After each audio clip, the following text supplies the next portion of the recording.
Hello बच्चों, कैसे हैं आप लोग। Sales of goods on approval basis chapter के सेकेंड लेक्चर में आप सभी का स्वागत है। लास्ट लेक्चर में हम लोगों ने अकाउंटिंग ट्रीटमेंट समझना शुरू किया था फर्स्ट केस में, यानी जब गुड्स हम भेजते हैं कस्टमर को कैजुअली, है ना। तो हमने कैजुअली वाला केस करना शुरू किया था। आज के लेक्चर में हम लोग पहले कैजुअली वाले केस के ही कुछ क्वेश्चन सॉल्व करेंगे और फिर अपने बचे हुए दोनों केसेस भी कवर कर लेंगे। तो चलिए बिना किसी देरी के मैं अपने लेक्चर को शुरू करता हूं।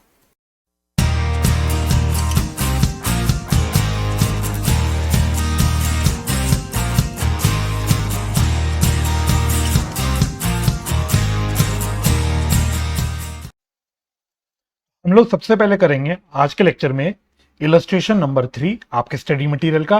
पेज नंबर मैं बता देता हूं, पेज नंबर है 6.36। 6.36। चलिए, तो कह रहा है question, mister Kumar sales goods on approval और रिटर्न बेसिस कैजुअली। तो देखो यहां तो क्लियरली क्वेश्चन ने बोल दिया कि यहां पे जो सेल होती है ऑन अप्रूवल बेसिस वो कैजुअली होती है। He has sold goods worth rupees 1,50,000, which is sold at a profit of 33.1/3% on sale. तो केयरफुली पढ़ना क्वेश्चन को। पहली बात वो कह रहा है कि पूरे साल में, एक पर्टिकुलर किसी साल में हमने 1.5 लाख की सेल करी है ऑन अप्रूवल बेसिस, और फिर उसने प्रॉफिट मार्जिन बता दिया है 33.1/3% ऑफ सेल्स। तो अगेन 33.1/3% ऑफ सेल्स का मतलब क्या हुआ? It means 1/3 of sales, 1/3 of sales. और शॉर्टकट तरीका मैंने आपको क्या बताया हुआ है कि अगर 1/3 ऑफ सेल्स है तो कॉस्ट का ये कितना होगा? 1/2 होगा। ये शॉर्टकट तरीका, ठीक है, दिस इज द शॉर्टकट तरीका। तो लास्ट लेक्चर में मैंने दोनों, मतलब आपको एक्स अज्यूम करके मैथमेटिकली भी निकालना सिखा दिया था और ये एक शॉर्टकट तरीका भी बता दिया था। तो टाइम बचाने के लिए हम कोशिश करेंगे कि शॉर्टकट तरीका यूज करें। तो ये मेरे पास आ गई प्रॉफिट मार्जिन की इंफॉर्मेशन। अच्छा, तो पूरा मैं सेंटेंस दोबारा से पढ़ता हूं। He has sold goods worth rupees 1,50,000, sold at a profit of 33.1/3% on sales, which has been awaiting approval from the customers as on the date of closing the books. तो closing date पे ये जो 1.5 लाख की हमने कोई cell कर रखी है, ये अभी है अवेटिंग अप्रूवल। इस पे अभी भी कोई भी अप्रूवल नहीं आया, कोई रिजेक्शन नहीं आया हुआ है, और ये गुड्स मतलब इसका हुआ कि ये पड़े हुए हैं कस्टमर के पास। After the expiry of the period the customers have accepted goods equivalent to, इसको अंडरलाइन करना, goods equivalent to 75% of the cost of the goods and the rest considered to be rejected. ठीक है, तो इस point पे मैं थोड़ा सा आपके साथ चर्चा करना चाहता हूं। जानबूझ के मैंने इस सवाल उठाया सबसे पहले क्योंकि यहां पे कंफ्यूजन अराइज हो सकता है, और थोड़ा सा मैं चर्चा करना चाहता हूं, और थोड़ा सा मैं आईसीआई से नाराज हूं इस पॉइंट पे। ठीक है, तो क्या है सीन सब कुछ बताऊंगा, तो पहले पढ़ लेते हैं बाकी पूरा क्वेश्चन आपसे मांग क्या रहा है। You are required to show the necessary journal entries and as on the date of closing the books and the entries after the expiry of the period and the treatment of the goods। तो basically आपसे वही closing date की entries मांग रहा है। तो carefully देख लेना क्वेश्चन क्या मांग रहा है। वो कह रहा है क्लोजिंग द बुक्स, मतलब क्लोजिंग डेट पे आप क्या एंट्री करोगे। ठीक है, तो सिर्फ क्लोजिंग डेट की एंट्री करनी है, दैट मीन सेल्स की एंट्री नहीं करनी। ठीक है, तो ये क्वेश्चन बार बार अराइज हो जाता है बच्चों के दिमाग में कि यहाँ पे हम सेल्स की एंट्री करेंगे नहीं करेंगे। तो सेल्स की एंट्री नहीं करेंगे, रीजनिंग क्वेश्चन ने क्लियरली बोला है कि बुक्स क्लोज करते वक्त क्या एंट्री पास करोगे। दैट मींस बेसिकली वो आपसे क्लोजिंग डेट पे एंट्री मांग रहा है, और आप चाह के भी सेल्स की एंट्री कर भी नहीं सकते क्योंकि उसने एग्जैक्ट सेल्स की इंफॉर्मेशन दी नहीं है कि कौन सी डेट को क्या क्या सेल्स हुई है। तो इस क्वेश्चन में वो गिवन नहीं है, तो हम सेल्स की एंट्री वैसे भी नहीं कर सकते। और साथ साथ कह रहे हैं कि पीरियड एक्सपायर होने के बाद क्या एंट्री करोगे। दैट मींस बेसिकली आपसे कह रहा है कि जो गुड्स बाद में अप्रूव हो गए या रिजेक्ट हो गए उसकी आप कैसे कैसे ट्रीटमेंट करोगे। तो वो सारी चीजों की हम चर्चा करेंगे। तो पहले तो भाई क्लोजिंग डेट पे एंट्री कर लेते हैं। अब इस क्वेश्चन में क्या है कि डेट्स वगैरह तो कुछ दे नहीं रखी, तो डेट्स तो हमें इग्नोर ही करनी पड़ेगी। तो हम लोग स्ट्रेट अवे क्लोजिंग डेट पे एंट्री करेंगे।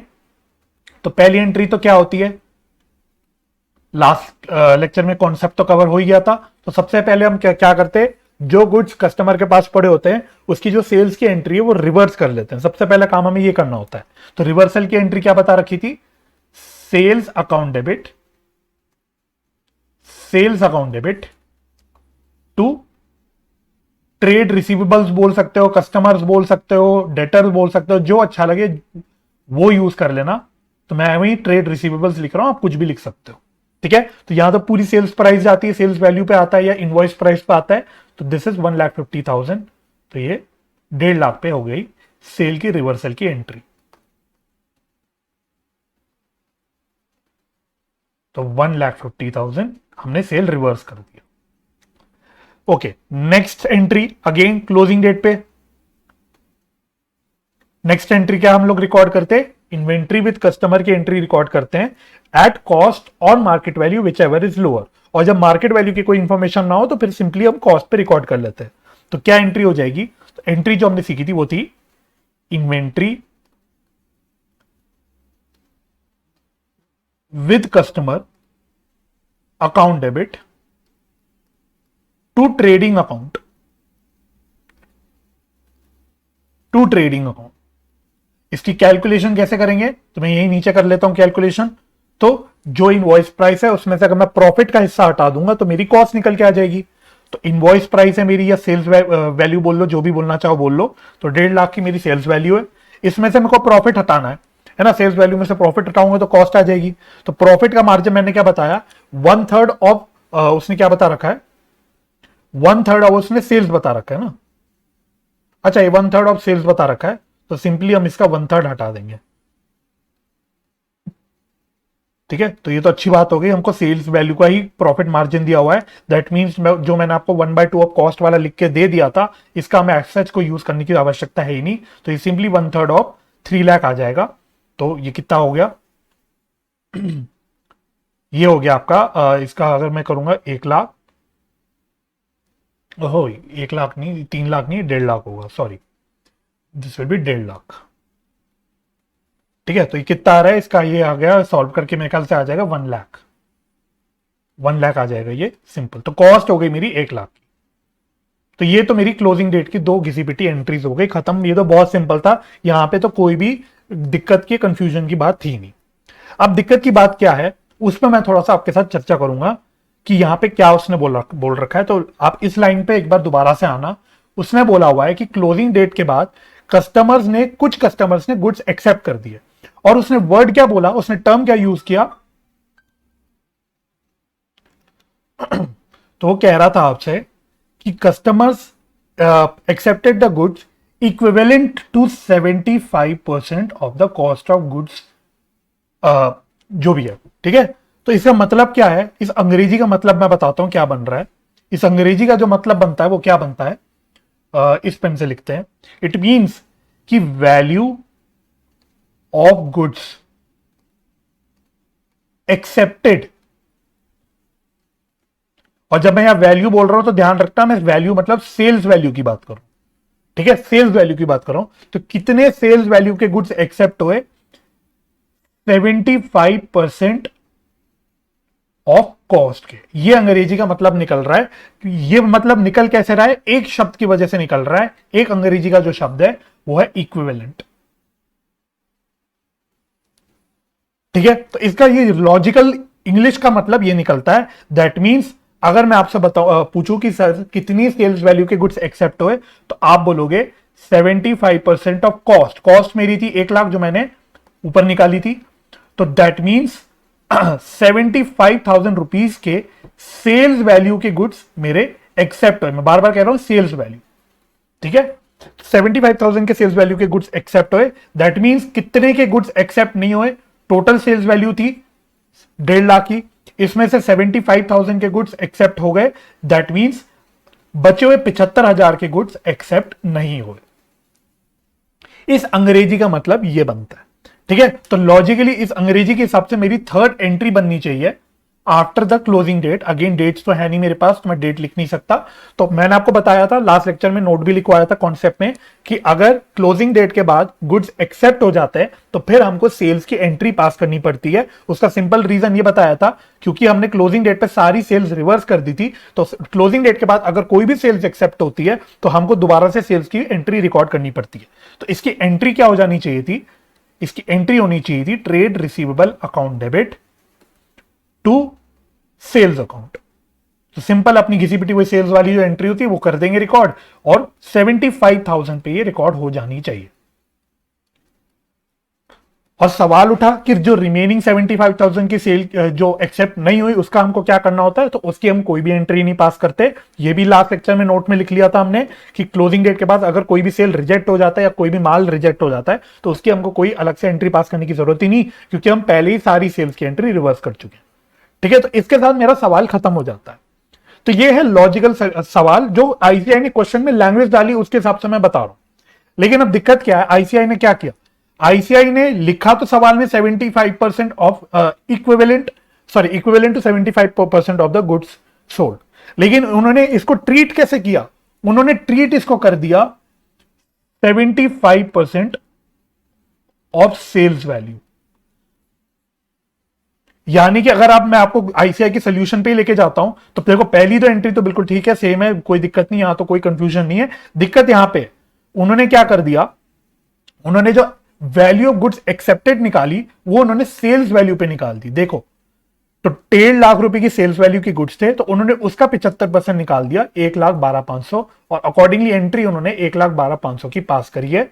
और वही है फिर रिमेनिंग गुड्स मतलब जितने एक्सेप्ट हो गए, रिमेनिंग रिजेक्ट हो गए, अकॉर्डिंगली 37,500 उन्होंने बोल दिया रिजेक्ट हो गए। ठीक है, अब ये गड़बड़ है, ये कैलकुलेशन कब ठीक होती मेरे हिसाब से, अगर उन्होंने इंग्लिश में क्या लिखा होता, उन्होंने सिंपली ये लिखा होता कि 75% of the goods were accepted. इस तरह की अगर उन्होंने खाली लैंग्वेज लिखी होती तब ये कैलकुलेशन एकदम ठीक होती, कोई भी दिक्कत नहीं होती। लेकिन उन्होंने यूज करा word equivalent to 75% of the goods, और उसका अंग्रेजी का जो मतलब निकला वो ये निकला जो मैंने पिंक पेन से लिखा हुआ है।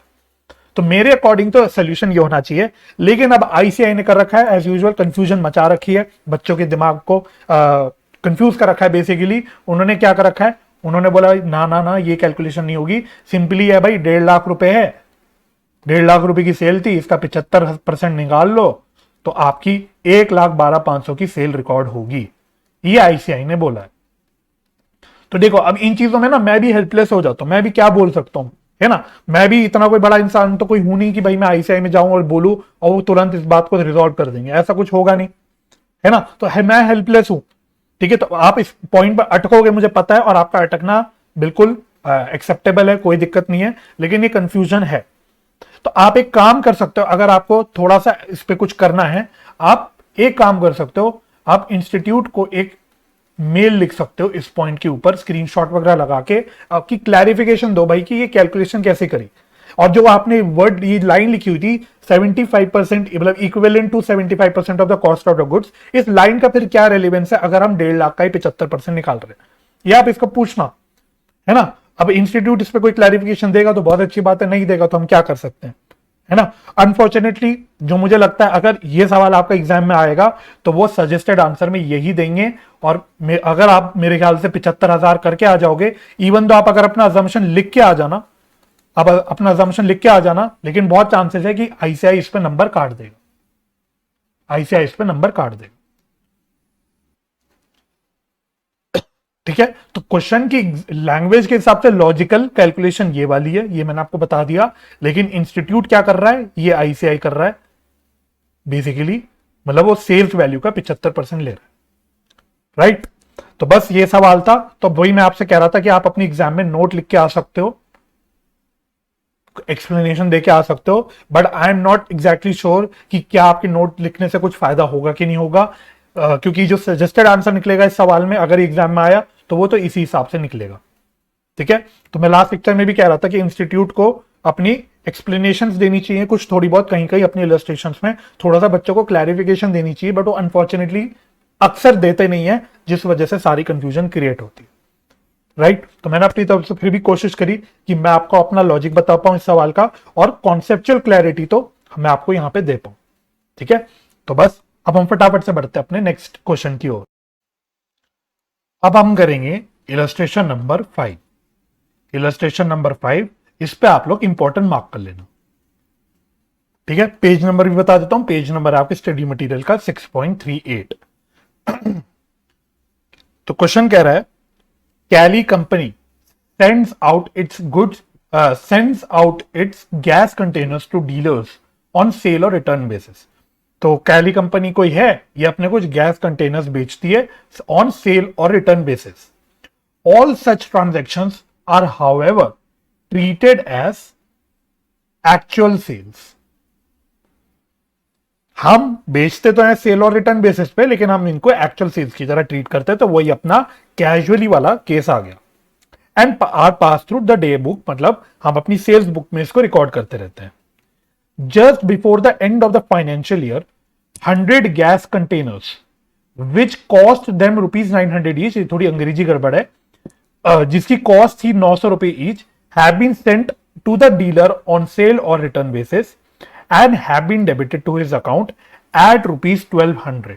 इस लाइन का सिंपल मीनिंग क्या है? इतनी बड़ी लाइन का सिंपल मीनिंग ये है कि हमने साल के दौरान, आप ऐसे समझ लो, साल के दौरान या क्लोजिंग डेट से जस्ट पहले कुछ 100 गैस कंटेनर्स बेचे ऑन सेल और रिटर्न बेसिस, जिसकी कॉस्ट थी 900 रुपए ईच और सेल्स प्राइस थी 1200 रुपए ईच। सिंपल मतलब इसका ये है, out of this only 20 gas containers are sold at ₹1500 each.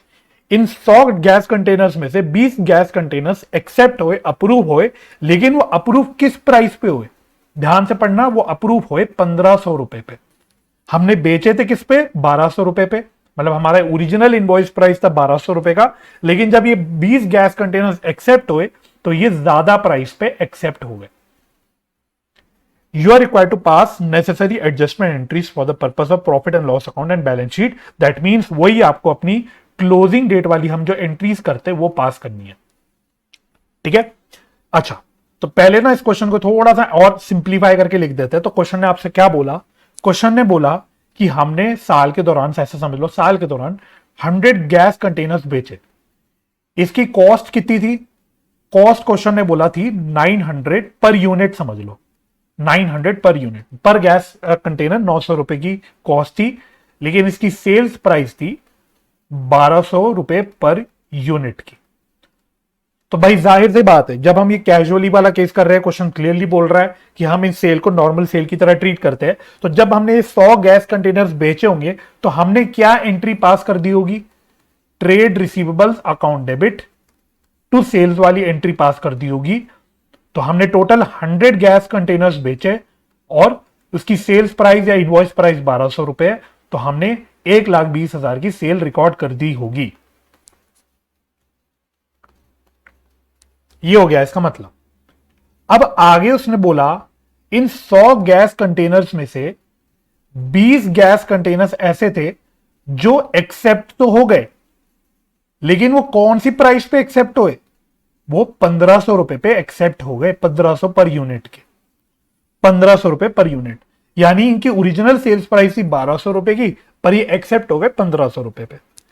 तो इसका मतलब ये क्या हुआ कि जो रिमेनिंग 80% है, सॉरी, रिमेनिंग जो 80 यूनिट्स है या 80 गैस कंटेनर्स हैं, ये अभी विद कस्टमर हैं, यानी इस पे ना ही कोई अप्रूवल आया ना ही कोई रिजेक्शन आया। तो ये वही वाले गैस कंटेनर्स हैं 80 यूनिट, जिसकी हमें बेसिकली इन्वेंट्री विद कस्टमर अपने पास रिकॉर्ड करना है। ठीक है, तो ये मतलब हुआ सवाल का। अब इसको सॉल्व करते हैं। तो क्वेश्चन ने कोई डेट बता रखी है क्या? अगेन क्वेश्चन में कोई डेट तो है नहीं, तो छोड़ दो चलो डेट। तो क्लोजिंग डेट पे, या क्लोजिंग डेट पे भी नहीं, जिस भी डेट पे एक्सेप्ट हुआ होगा, जो सेल्स हमने एक्सेप्ट कर ली, जो सेल्स एक्सेप्ट हो गई उसकी हमें एंट्री यहां पे रिकॉर्ड करनी पड़ेगी। तो जो हमने, जब हमने ये 100 गैस कंटेनर्स भेजे होंगे तब तो हमने ये सेल्स वाली एंट्री रिकॉर्ड कर दी होगी, तो हमको ये वाली रिकॉर्ड करने की जरूरत है नहीं। हमें सिर्फ क्या रिकॉर्ड करना है? हमको ये रिकॉर्ड करना है कि ये जो 20 गैस कंटेनर्स अब एक्सेप्ट हो गए 1500 रुपए पे, इसकी हमें क्या एंट्री करनी होगी।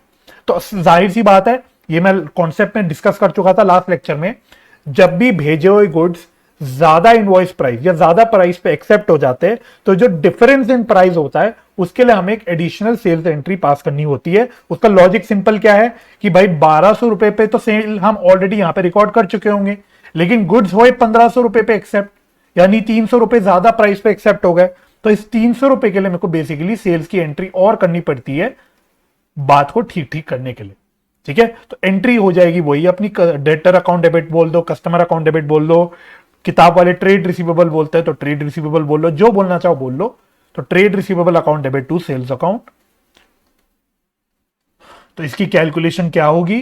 सिंपल वही, टोटल 20 यूनिट्स हमारे एक्सेप्ट हुए, और डिफरेंस इन प्राइस क्या है, 300 रुपए का डिफरेंस इन प्राइस है। तो ये हम इसकी सेल की एंट्री रिकॉर्ड कर देंगे। तो इसका अमाउंट कितना आ जाएगा, ये आएगा मेरे ख्याल से 6000। 6000 हो गई बात खत्म। अब फिर अपनी वही वाली एंट्री है, साल के अंत वाली एंट्री जो हम सारी करते हैं। तो पहले क्या करना होता है, हमें सेल्स रिवर्स करना होता है। जो भी गुड्स कस्टमर के साथ होते हैं उसका सेल्स हमें रिवर्स करना होता है। तो उसकी एंट्री क्या होती है, sales account debit to trade receivable account. और यहां पे जो अमाउंट आता है वो तो एट इनवॉइस प्राइस आता है। तो यहां पे कितने अमाउंट आएगा, तो वही है जो मैं दिखा चुका। जो सेल एक्सेप्ट नहीं हुई वो है 80 यूनिट्स, मतलब बेसिकली 80 यूनिट्स पड़े हुए हैं कस्टमर के पास। तो इसकी सेल की एंट्री हम लोग रिवर्स कर देंगे। तो ये कितना आ जाएगा, मैं पूरी कैलकुलेशन दिखा देता हूं। 100 यूनिट्स में से 20 यूनिट्स तो बच गए, बिक गए, एक्सेप्ट हो गए। बचे हुए 80 यूनिट्स एक्सेप्ट नहीं हुए। इस पे हमारी ओरिजिनल सेल प्राइस थी 1200 रुपए की, तो इतनी मेरी सेल रिवर्स हो जाएगी। तो ये कितना आ जाएगा, 80 इंटू 1200, ये आ रहा है 96,000। 96,000। और इसके बाद हमको क्या करना होता है, lastly inventory with customer record करना होता है। तो वो भी कर लेते हैं। Inventory with customer account debit to trading account, to trading account. और ये अगेन किस पे आएगा, कॉस्ट पे आएगा। मार्केट वैल्यू तो दे नहीं रखी, तो मार्केट वैल्यू हम इग्नोर कर देंगे, हम इसकी कॉस्ट निकाल लेंगे। तो 80 गैस कंटेनर्स हैं और कॉस्ट पर यूनिट कितनी बता रखी थी क्वेश्चन में, 900 रुपए बता रखी थी मेरे ख्याल से, है ना। तो कॉस्ट इसकी है 900 रुपीज। तो इसमें तो आपको अलग से प्रॉफिट मार्जिन और ये सब कुछ यूज करना ही नहीं पड़ा, डायरेक्टली उसने कॉस्ट की इंफॉर्मेशन ही दे रखी थी। तो यहां पे भी हमारी बात खत्म हो गई। तो ये तो 72,000 आएगा, खत्म। 72,000 पे हम इसको रिकॉर्ड कर देंगे। तो बस इतना ही हमको इसमें करना था। तो ये सवाल था, तो वैसे तो बड़ा सिंपल सा सवाल था, लेकिन ये सवाल कराने का मेरा सिर्फ एक रीजन था कि उसने जो ये लाइन दे रखी थी, कॉस्ट और सेलिंग प्राइस जो बता रखी थी, इसकी जो इंग्लिश थी थोड़ी सी अजीब सी लिखी हुई थी, तो कभी उसमें आप अटक ना जाओ, इसलिए मैंने इसको सिंप्लीफाई करने के लिए डिस्कस कर लिया। चलिए अब मैं आपके साथ डिस्कस करूंगा नेक्स्ट इलस्ट्रेशन, इलस्ट्रेशन नंबर 6। इसको भी आप लोग इंपॉर्टेंट मार्क कर सकते हो। ठीक है, तो कुछ कुछ इलस्ट्रेशन 5 जैसा ही है। तो एक बार पढ़ते हैं क्या कह रहा है। E limited sends out its accounting machines costing ₹200 each to their customers on sales or return basis. तो वही बात है, एक कोई हम मशीन बेचते हैं जिसकी आपको कॉस्ट पर यूनिट दे रखी है पिछली क्वेश्चन की तरह। All such transactions are however treated like actual sales, तो वही घिसी-पिटी कहानी, and are pass through day book. ठीक है, just before the end of the financial year, that is on 24th March 2020, 300 such accounting machines were sent out at an invoice price of ₹280 each। तो हमने 300 accounting machines बेची और कितने रुपए पे बेची, 280 रुपए पे बेची। तो यहां पे भी वही हो गया, आपको कॉस्ट की इंफॉर्मेशन दे दी, मतलब कॉस्ट पर यूनिट दे दिया और इनवॉइस प्राइस पर यूनिट दे दिया। Out of which only 90 accounting machines were accepted by the customer at ₹250 each। इस 300 में से सिर्फ 90 अकाउंटिंग मशीन्स एक्चुअली में एक्सेप्ट हुई, लेकिन वो एक्सेप्ट भी कौन से प्राइस पे हुई देखना, ₹250 पे एक्सेप्ट हुई।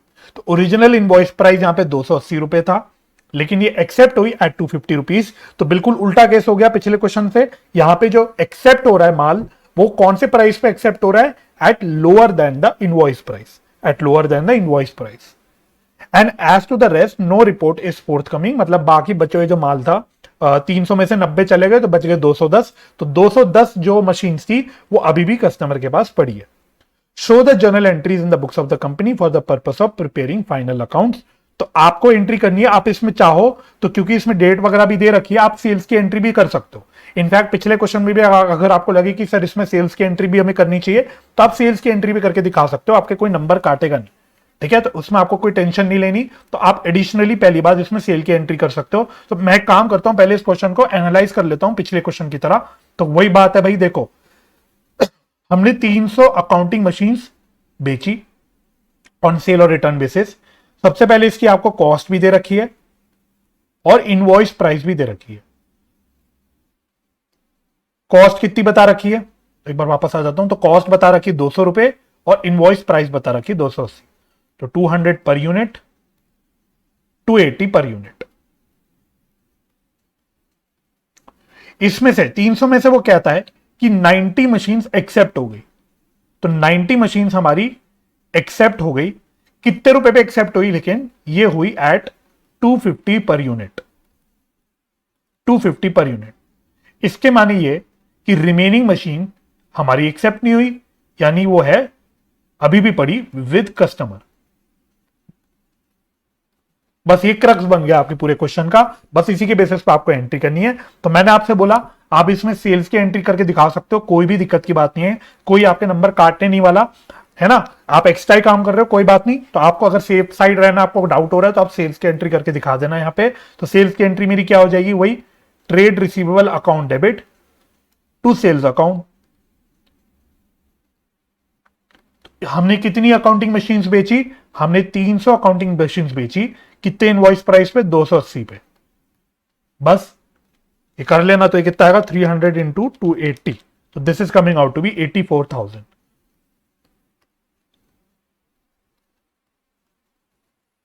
ठीक है, तो आप इतना करके पहले दिखा सकते हो, और फिर उसकी बात की कहानी हम यही सोल्यूशन से देख लेते हैं। तो बिल्कुल वैसी कहानी है। तो कहानी इसमें देखो ध्यान देने वाली क्या है, बाकी तो सब सिंपल है।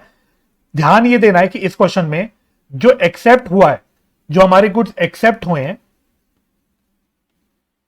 जो हमारे गुड्स एक्सेप्ट हुए हैं वो हुए हैं एट 250, लेकिन इसकी ओरिजिनल जो इनवॉइस प्राइस थी 280 थी, यानी 30 रुपए कम दाम पे एक्सेप्ट हुए। ये 30 रुपए कम दाम पे एक्सेप्ट हुए। अब यहां पे इसको ठीक करने के लिए हमको क्या करना पड़ेगा, हमने पूरी सेल 280 पे रिकॉर्ड कर रखी है, लेकिन ये 90 गुड्स की सेल हमें 250 पे रिकॉर्ड करनी चाहिए थी। तो यानी हमें 30 रुपए कम करने पड़ेंगे अपनी सेल्स में से पर यूनिट के हिसाब से।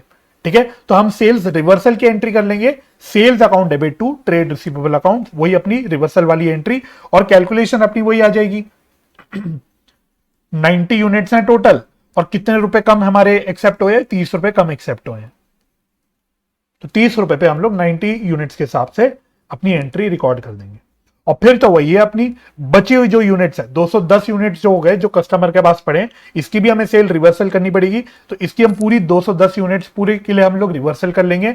तो 210 इंटू जो मेरा ओरिजिनल इनवॉइस प्राइस था 280, इस पर हम लोग सेल्स रिवर्स कर देंगे। और लास्टली अपना वही इन 210 यूनिट्स को हम लोग कॉस्ट पे अपनी इन्वेंट्री विद कस्टमर की तरह दिखा देंगे। तो 210 इंटू कॉस्ट कितनी बता रखी थी, मेरे ख्याल से 200 रुपए, तो ये हमारी इन्वेंट्री आ जाएगी। एंड दैट्स इट, बस इतना सवाल है। तो बिल्कुल इलस्ट्रेशन नंबर 5 जैसा है। बस इलस्ट्रेशन 5 में जो गुड्स एक्सेप्ट हो रहे थे वो हायर प्राइस पे एक्सेप्ट हो रहे थे, और इस इलस्ट्रेशन में जो गुड्स एक्सेप्ट हो रहे हैं वो लोअर प्राइस पे हो रहे हैं। तो आपके दोनों भी केसेस एक तरह से डील हो गए क्वेश्चन में। तो आपके एग्जाम में तो कोई भी केस बना के दे सकता है, तो इसलिए आपको सबका आइडिया होना चाहिए कि जो भी केस बन जाए आपके एग्जाम में, तो आप उसको कैसे टैकल करोगे अपने आंसर्स में, राइट। तो चलिए अब हम काम करते हैं, एक इलस्ट्रेशन 7 हमारा बच गया, उसको भी फटाफट से डिस्कस कर लेते हैं। अब आपको करना है लास्ट इलस्ट्रेशन, इलस्ट्रेशन नंबर 7। इस इलस्ट्रेशन को आप इंपॉर्टेंट मार्क कर दो, है ना। अच्छा क्वेश्चन है, आपके एग्जाम के लिए परफेक्ट क्वेश्चन है 5 मार्क का। ठीक है, तो मेरे हिसाब से अगर इस चैप्टर में से कोई सबसे अच्छा क्वेश्चन बन सकता है तो वो यही वाला बन सकता है। काफी अच्छा क्वेश्चन है। तो पढ़ना क्या बोल रहा है question, A sends out goods on approval to few customers and includes the same in the sales account। तो पहली लाइन तो अपनी वही जो सारी कहानियों में होती है कि भाई हम कुछ गुड्स ऑन अप्रूवल बेसिस भेजते हैं और उसको अपनी सेल्स में इंक्लूड कर देते हैं। On 31st March 2020 the trade receivables balance stood at ₹1 lakh. तो 31 मार्च 2020 को उसने आपको ट्रेड रिसीवेबल्स का टोटल बैलेंस बता दिया, which included ₹7,000 good Saint on approval. तो इस 1 लाख रुपए में से, इस 1 लाख रुपए में से 7,000 रुपए का बैलेंस ऐसा है जो किससे पर्टेन करता है, हमारे कुछ गुड्स बिके थे ऑन अप्रूवल बेसिस पे, उससे पर्टेन करता है। Against which no intimation was received during the year. तो ये 7,000 के गुड्स जो हमने बेचे हुए हैं, इसके अगेंस्ट हमें अभी कोई इंटीमेशन नहीं मिला है क्लोजिंग डेट तक। और हमारा ईयर कब क्लोज हो रहा है, हमारा ईयर क्लोज हो रहा है 31 मार्च 2020 को। These goods were sent out at 25% over and above cost price तो सबसे पहले इंपॉर्टेंट एक और इंफॉर्मेशन, उसने आपको प्रॉफिट मार्जिन बता दिया 25% ऑफ कॉस्ट। तो 25% ऑफ कॉस्ट का मतलब क्या हुआ, इसको सिंप्लीफाई वे में लिख सकते हैं हम लोग 1/4 ऑफ कॉस्ट, और 1/4 ऑफ कॉस्ट का मतलब क्या हुआ 1/5 ऑफ सेल्स, 1/5 ऑफ सेल्स। ठीक है, अच्छा, and were sent to mister X 4,000 and mister Y 3,000। तो ये और भी मजेदार बात हो गई, उसने जो 7,000 रुपए का आपको बताया था, बैलेंस बताया था, इसका ब्रेकअप भी दे दिया उसने, इसका ब्रेकअप भी दे दिया। तो मैं यहां कर देता हूं, तो 7,000 रुपए में से मिस्टर एक्स को हमने कितने के गुड्स बेचे हुए हैं 4,000 के, और मिस्टर वाई को कितने बेचे हुए हैं 3,000 के। ये इसने ब्रेकअप बता दिया 7,000 रुपए का। तो मतलब बेसिकली दो ही कस्टमर ऐसे हैं जिसको हमने गुड्स बेचे हुए हैं ऑन अप्रूवल बेसिस, जो हमारे क्लोजिंग डेट पे आउटस्टैंडिंग पड़ा हुआ है। आगे कहते हैं mister X sent intimation of acceptance on 30th April. Mister X ने गुड्स एक्सेप्ट कर लिए। तो मिस्टर एक्स के कितने गुड्स थे 4,000 रुपए के। तो मिस्टर एक्स ने अप्रूव कर दिए गुड्स, लेकिन कौन सी डेट को करे 30 अप्रैल को करे। हमारा साल कब खत्म हो रहा है 31 मार्च को। तो 31 मार्च साल खत्म होने के बाद 30 अप्रैल को गुड्स अप्रूव कर दिए एक्स ने, and mister Y return the goods on 10th April. तो 10 अप्रैल को मिस्टर वाई ने गुड्स रिटर्न कर दिए। तो अब आप लोगों को अच्छे से पता है क्लोजिंग डेट के बाद जब गुड्स एक्सेप्ट हो जाते हैं तो उस एक्सेप्ट करने के लिए हमको एक सेल्स की एंट्री पास करनी पड़ती है, और क्लोजिंग डेट के बाद अगर गुड्स रिजेक्ट हो जाते हैं तो उसके लिए हमें कोई भी एंट्री पास नहीं करनी होती। क्वेश्चन आपसे क्या मांगता है, make the adjustment entries and show how these items will appear in the balance sheet on 31 March 2020। तो आपको नॉर्मल अपनी एडजस्टमेंट एंट्रीज तो पास करनी है जो आप यूजुअली पास करते हो, लेकिन साथ ही साथ आपको बैलेंस शीट का एक्सट्रैक्ट बनाना है। बेसिकली दिखाना है कि आप बैलेंस शीट में कैसे कैसे चीजों को दिखाओगे। Show also the entries to be made in April 2020। तो आपको अप्रैल की एंट्रीज भी दिखानी है। तो बेसिकली जो गुड्स एक्सेप्ट और रिजेक्ट हुए उसकी आपको वो एंट्रीज पूछ रहा है। Value of closing inventories as on 31 March 2020 was ₹16,000। तो आपको क्लोजिंग इन्वेंट्री की इंफॉर्मेशन देगी क्लोजिंग डेट पे।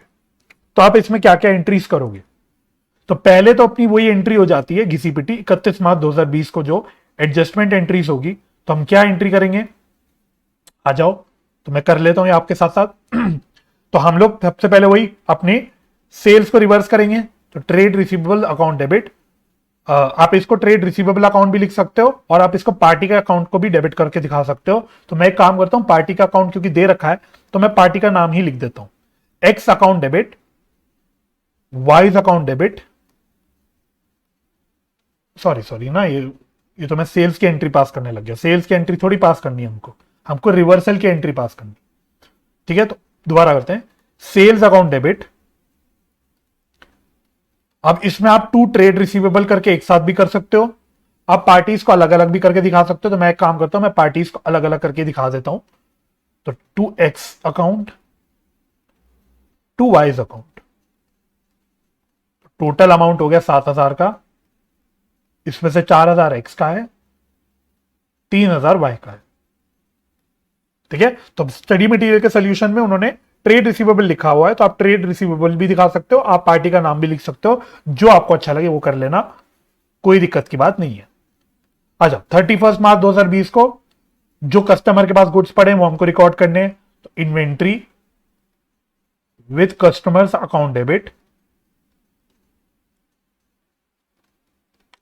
To trading account, to trading account. इसकी कैलकुलेशन आप कैसे करोगे, तो आपको टोटल सेल्स वैल्यू बता रखी 7,000 रुपए की, इसमें से वही प्रॉफिट हटा दोगे तो आपकी कॉस्ट आ जाएगी, क्योंकि आपको कॉस्ट में रिकॉर्ड करना है। तो कॉस्ट कैसे निकाल लोगे आप, तो उसके लिए हमने शॉर्टकट तरीका यूज कर लिया है। 1/4 ऑफ कॉस्ट क्वेश्चन में गिवन है, तो इसका मतलब सेल्स वैल्यू का कितना होगा 1/5 होगा।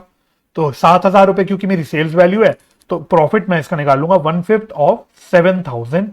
तो इस प्रकार से मेरी कॉस्ट निकल के आ जाएगी। तो ये कितनी आएगी 7,000 माइनस 20% बोल देता हूं सिंपली, तो ये आ गई 5,600। ये आ गई 5,600। चलो तो इसको भी रिकॉर्ड कर देता हूं 5,600, बात खत्म। लेकिन अभी उसने और भी जर्नल एंट्रीज पूछी हैं, उसने अभी और भी जर्नल एंट्रीज पूछी है। उसने बोला कि अप्रैल की एंट्रीज भी करके दिखाओ, आप अप्रैल की एंट्रीज भी करके दिखाओ। तो अप्रैल में क्या हुआ था, जो गुड्स एक्सेप्ट हो गए, तो क्वेश्चन ने बोला था एक्स ने गुड्स एक्सेप्ट कर लिए 30 अप्रैल को, तो जो गुड्स एक्सेप्ट हो गए उसके लिए हम सेल्स की एंट्री द्वारा पास कर लेंगे। और 10 अप्रैल को गुड्स रिजेक्ट हुए उसकी हम कोई एंट्री पास नहीं करेंगे। तो हम क्रोनोलॉजिकल ऑर्डर में चलते हैं, काम करते हैं ना, क्योंकि जर्नल एंट्रीज तो हमारी क्रोनोलॉजिकल ऑर्डर में होती है। तो हम लोग पहले 10 अप्रैल के बारे में लिख लेते हैं। तो यहां आपको लिखना पड़ेगा, ठीक है, सिर्फ ऐसे नहीं कि आपने छोड़ दिया और एग्जामिनर अपने आप समझ जाएगा कि आपको पता है। आपको बताना पड़ेगा एग्जामिनर को कि आपको चीज पता है। तो you will write it down कि no entry will be passed for goods rejected by mister Y since sales have been, sales has been होना चाहिए, सेल्स हैज बीन होना चाहिए, sales has been reversed on 31st March 2020। Has के बाद आप एक already भी लगा देना, ठीक है। तो sales has already been reversed on 31st March 2020। तो इस प्रकार से आप अपनी भाषा में लिख सकते हो, कोई दिक्कत नहीं। मैं ये नहीं कह रहा कि ये लैंग्वेज लिखनी है या जो स्टडी मटेरियल में लैंग्वेज लिखी है वही लिखनी है। आप अपनी लैंग्वेज में लिखो, लेकिन लिख के जरूर आना, ताकि एग्जामिनर को पता लग जाए कि आपको कॉन्सेप्ट आता है, ठीक है।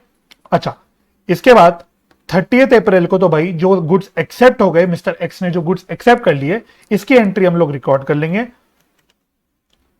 एक्स अकाउंट डेबिट, और अगेन यहां पे आप ट्रेड रिसीवेबल अकाउंट भी बना लिख सकते हो, कोई दिक्कत नहीं है, जो आपका मन करे वो लिख लेना। आप कस्टमर अकाउंट भी लिख सकते हो, आप डेटर अकाउंट भी लिख सकते हो, कुछ भी लिख सकते हो। तो एक्स ने बेसिकली जो उसके 4000 के गुड्स पड़े हुए थे उसके पास, वो एक्सेप्ट कर लिए, तो वो हम यहां पे रिकॉर्ड कर देंगे, ठीक है। तो ये तो मेरी हो गई एंट्रीज। अब क्वेश्चन ने आपको साथ साथ बैलेंस शीट का एक्सट्रैक्ट भी मांगा था। तो बहुत ईजी है बैलेंस शीट का एक्सट्रैक्ट। मैं वैसे स्टडी मटेरियल के सोल्यूशन से भी दिखा सकता हूं, लेकिन मैं यहीं पे दिखा देता हूं। तो एज ऑन 31st March 2020, तो प्रॉपरली बना लेना अपना बैलेंस शीट का फॉर्मेट, जैसे आप बनाना जैसे आपको बनाना आता है। जल्दी से बना लेते हैं छोटा सा बैलेंस शीट का फॉर्मेट।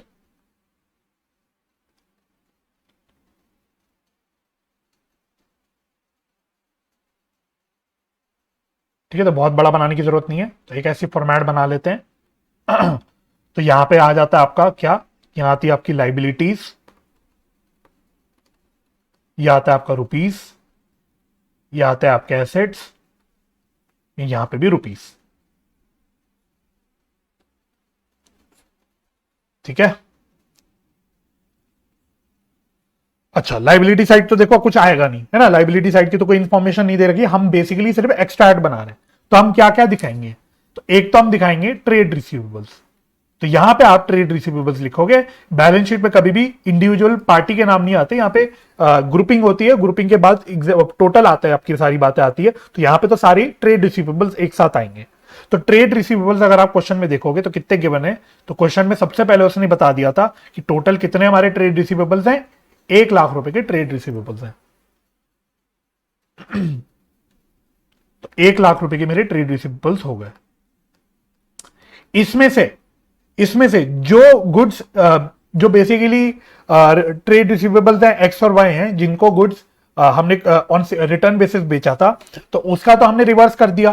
तो हमने बेसिकली 31st मार्च को क्या एंट्री करी, हमने दोनों भी डेटर्स को रिवर्स कर दिया था, क्रेडिट कर दिया था, यानी कम कर दिया था।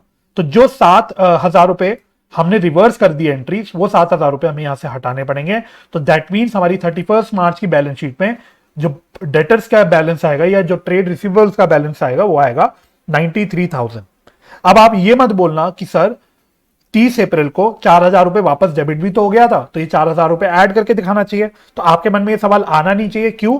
क्योंकि ये बैलेंस शीट जो हम बना रहे हैं वो 31st मार्च की बना रहे हैं, जबकि जो सेल्स अप्रूव हुई थी वो 30 अप्रैल को हुई थी, ठीक है। तो ये 4,000 रुपए जो वापस से ऐड हुए, वापस से जो डेबिट हुए, ये तो बाद में हुए 31 मार्च के। हम बैलेंस शीट तो 31 मार्च की बना रहे हैं, तो एज ऑन 31 मार्च तो ये 7,000 रुपए हम लोगों ने रिवर्स कर दिए थे। और साथ ही साथ आपको इन्वेंट्रीज दे रखी थी, चलो यहीं दिखा देता हूं। इन्वेंट्रीज आपको क्वेश्चन में लास्ट लाइन में दे रखी थी कि 31 मार्च को 60,000 की इन्वेंट्रीज है। तो इन्वेंट्रीज भी हमारे एसेट साइड पे आती है बैलेंस शीट में। तो 60,000 की हमारी इन्वेंट्रीज है। लेकिन मैंने आपको क्या बताया था, जो कस्टमर के पास गुड्स होते हैं उसको हम अपने ही गुड्स मानते हैं, यानी बैलेंस शीट में वो हमारी ही इन्वेंट्री का पार्ट बनते हैं।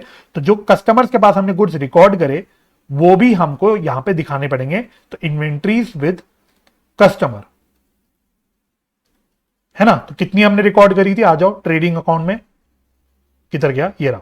तो 5600 रुपीज की हमने इन्वेंट्री रिकॉर्ड करी थी, वो इसमें ऐड हो जाएगा। तो हमारा फाइनली कितनी इन्वेंट्री हमारी बैलेंस शीट में आएगी, 65,600 की। ठीक है। और एक बात का ध्यान रखना, इसको मैं थोड़ा सही कर देता हूं। एक बात का ध्यान रखना कि बैलेंस शीट का टोटल करके मत आ जाना, ये मैं हर बार ही बोलता हूं। जब भी आप किसी का एक्सट्रैक्ट बनाते हो तो you do not have to total it और you do not have to balance it. ठीक है। तो इसका टोटल करके मत आना, इसको ब्लैंक छोड़ के आ जाना। हालांकि स्टडी मटेरियल में उन्होंने टोटल भी कर रखा है, लेकिन टेक्निकली वो गलत है। टोटल हम नहीं कर रहे क्योंकि हम तो बैलेंस शीट का सिर्फ टुकड़ा दिखा रहे हैं, पूरी बैलेंस शीट तो हम बना ही नहीं रहे, है ना।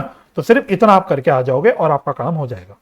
ठीक है। तो इजी सवाल है, मैं ये नहीं कह रहा था मुश्किल सवाल है, लेकिन एग्जाम के लिए अच्छा सवाल है क्योंकि इसके आपके काफी सारे कॉन्सेप्ट टेस्ट हो रहे हैं इस अकेले सवाल में। तो ये सवाल अगर आपके एग्जाम में आएगा तो मैंने आपको पहले बता दिया, ये 5 नंबर में आएगा।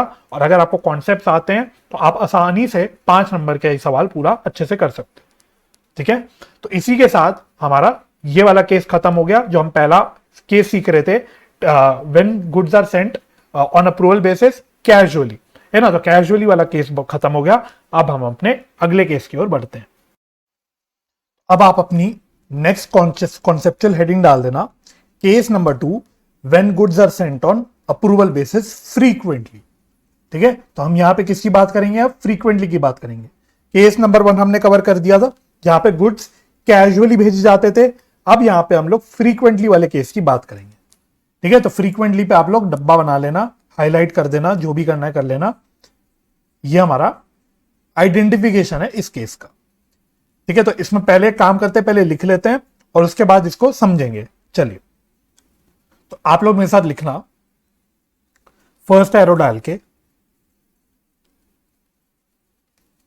इन दिस केस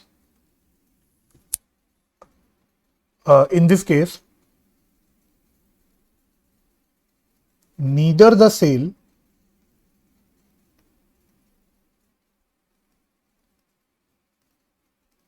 इज इमीडिएटली, ढंग से लिखते हैं इसको, neither the sale is immediately recorded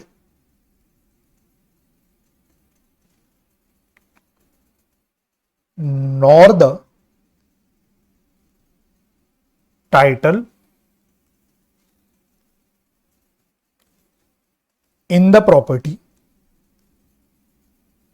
bracket में लिखना, that is ownership,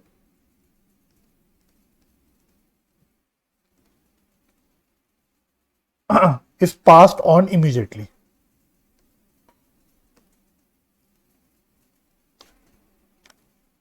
Is passed on immediately. Full stop. Only if the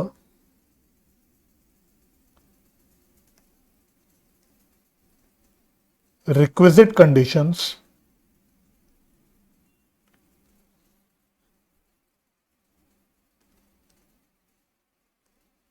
as discussed earlier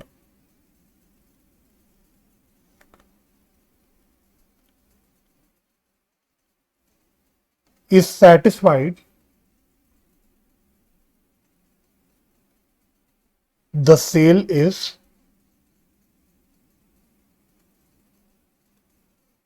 recorded. Next arrow, record of goods sent is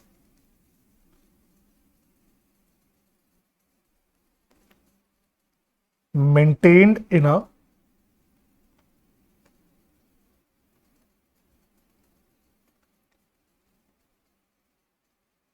specially ruled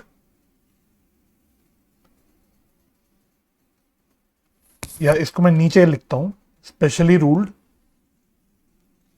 बड़ा बड़ा लिख लेना, cell और return journal oblique day book. इसको आप बड़ा बड़ा लिख लेना ऐसे ही, ये कीवर्ड हो गया इस केस का। ठीक है, तो इसको आप अच्छे से बड़ा बड़ा डब्बा बना बना के जो भी है हाईलाइट पाईलाइट कर करके लिख लेना कि इस केस में हम कौन सी किताब बनाते हैं, ये वाली किताब बनाते हैं, सेल और रिटर्न जर्नल या डे बुक।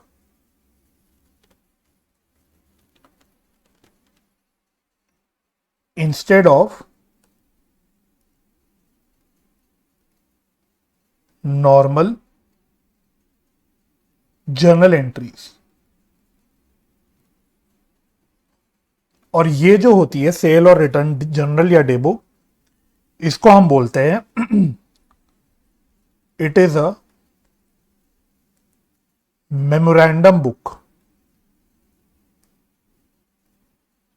मेमोरेंडम बुक, ठीक है। तो पहले इतनी चर्चा कर लेता हूं और फिर आगे लिखते हैं। तो मैं उम्मीद करता हूं इतना आपने पहले मेरे साथ साथ लिख लिया होगा। देखो, मैं एक काम करता हूं, मैं आपको जरा लास्ट लेक्चर के नोट्स पे लेके आता हूं, जो लास्ट लेक्चर में हमने डिस्कशन किया था। तो जब मैंने अकाउंटिंग ट्रीटमेंट शुरू करी थी, तो यहां हम लोगों ने 3 केसेस डिस्कस करने शुरू करे थे। ठीक है, तो हमने बेसिकली जब बोला था कि भाई जो हम अकाउंटिंग ट्रीटमेंट की बात करेंगे वो 3 केसेस पे डिस्कस करेंगे। तो पहला तो हो गया था हमारा कैजुअली वाला केस, तो ये तो सबसे सिंपल केस था, बिल्कुल एक सेपरेट टाइप ऑफ केस था। अब जो बाकी जो 2 केसेस है, उसमें क्या है कि जो सेल्स है वो या तो फ्रीक्वेंटली हम लोग करते हैं या न्यूमरसली करते हैं, ये टर्म्स का यूज किया हुआ है। अब ये दोनों केसेस थोड़े मिलते जुलते केसेस है, यहां पे डिफरेंशिएट करना थोड़ा सा मुश्किल हो जाता है। तो पहले तो ये समझो कि इन दोनों केसेस में डिफरेंशिएशन कैसे करेंगे, क्योंकि दोनों भी आपको पढ़ के ऐसे लगेगा दोनों एक ही जैसे तो केस है, एक में बस हम फ्रीक्वेंटली बोल रहे हैं, एक में न्यूमरसली बोल रहे हैं। तो जो इसमें डिफरेंशिएशन है ना, पहली बात, इसमें कोई टेक्निकल डिफरेंशिएशन आप कर नहीं सकते, ये एक सब्जेक्टिव डिफरेंशिएशन होगा। ये एक सब्जेक्टिव डिफरेंशिएशन होगा। आप कह सकते हो फ्रीक्वेंटली वो केस हो गया जब हमारी, आप कह सकते हो अराउंड 50% या मोर देन 50% सेल जो होती है वो अप्रूवल बेसिस पे होती है, तो वो आप कह सकते हो कि कहीं ना कहीं वो फ्रीक्वेंटली बेसिस है।